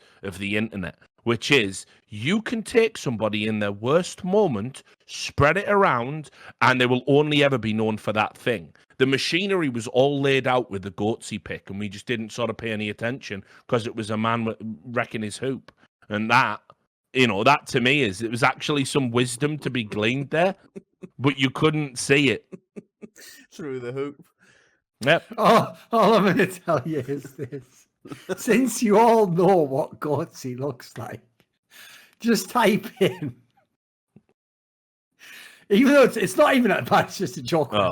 Just type in reverse Xqtzzz, and someone's done a picture as though it was inside the arse. No. Just have a look. There's a guy like a camera. There's a subreddit. Just have a look for this image. It's so stupid. There's a subreddit called Accidental Xqtzzz where they find like packaging, like pizza boxes, like hands and stuff as well. So anyway, no, it sounds daft, but it was a lesson about sort of where the internet was going to go to that like people just didn't really pay attention to, you know. Anyway, you thought you were asking a joke question, Echo. You weren't. J-Dubs, with Vitality succeeding with first-time IGL Apex, while Cloud9 continues to underwhelm, what are your thoughts about Alex's true quality as an IGL? I just don't think he has the pieces to work with at the moment. Like I say, even with the fairly like sort of mashed together lineup they have now, they're not a bad team. Like actually, every time I watch them, as in just straight up watch them play a couch, I'm always like, this isn't bad actually. A lot of this makes sense. I can see what they're doing here. The problem is, like I say, I just think they're doomed to not have enough firepower. And if you don't have enough firepower, you can't do anything in Counter-Strike. Yeah. I mean, fucking Floppy knows that from his last team. You just can't do anything. Yeah. I mean, yeah, it's a tough one for me. It's like it's only second team syndrome.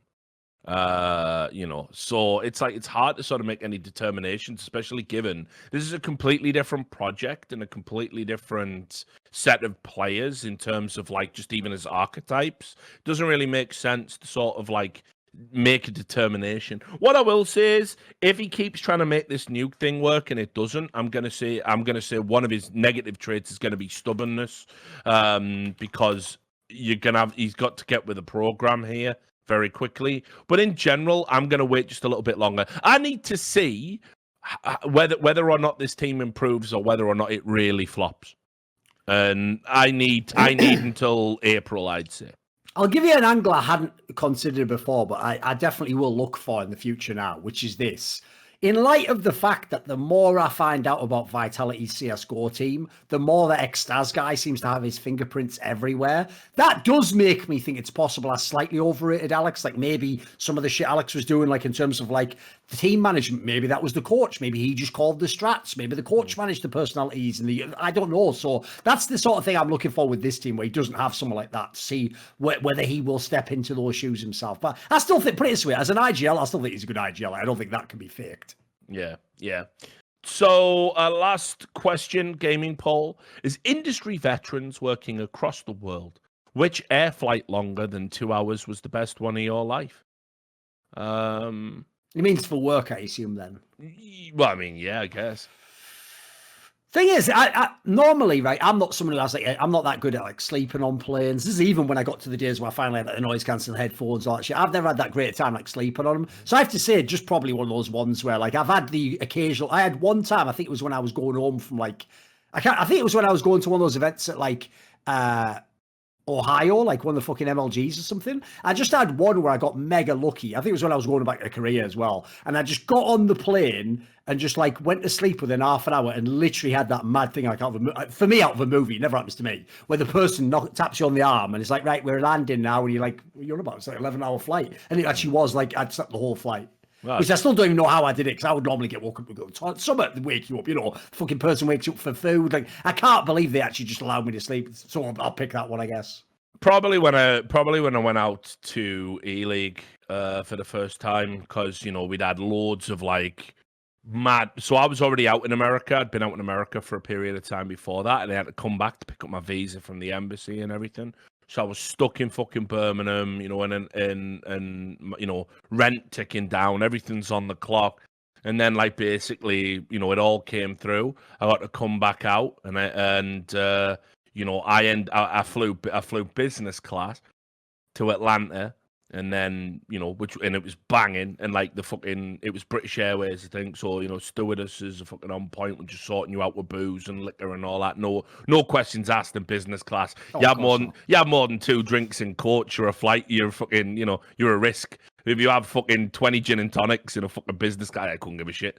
You know, so that was banging. You know, get a sleep because you can properly actually lie down. That's the key to having a kip on a plane. It's getting the verticality, which you can't do, because either some cunt's got the fucking knees in your back, or there just ain't enough room because they cram you in.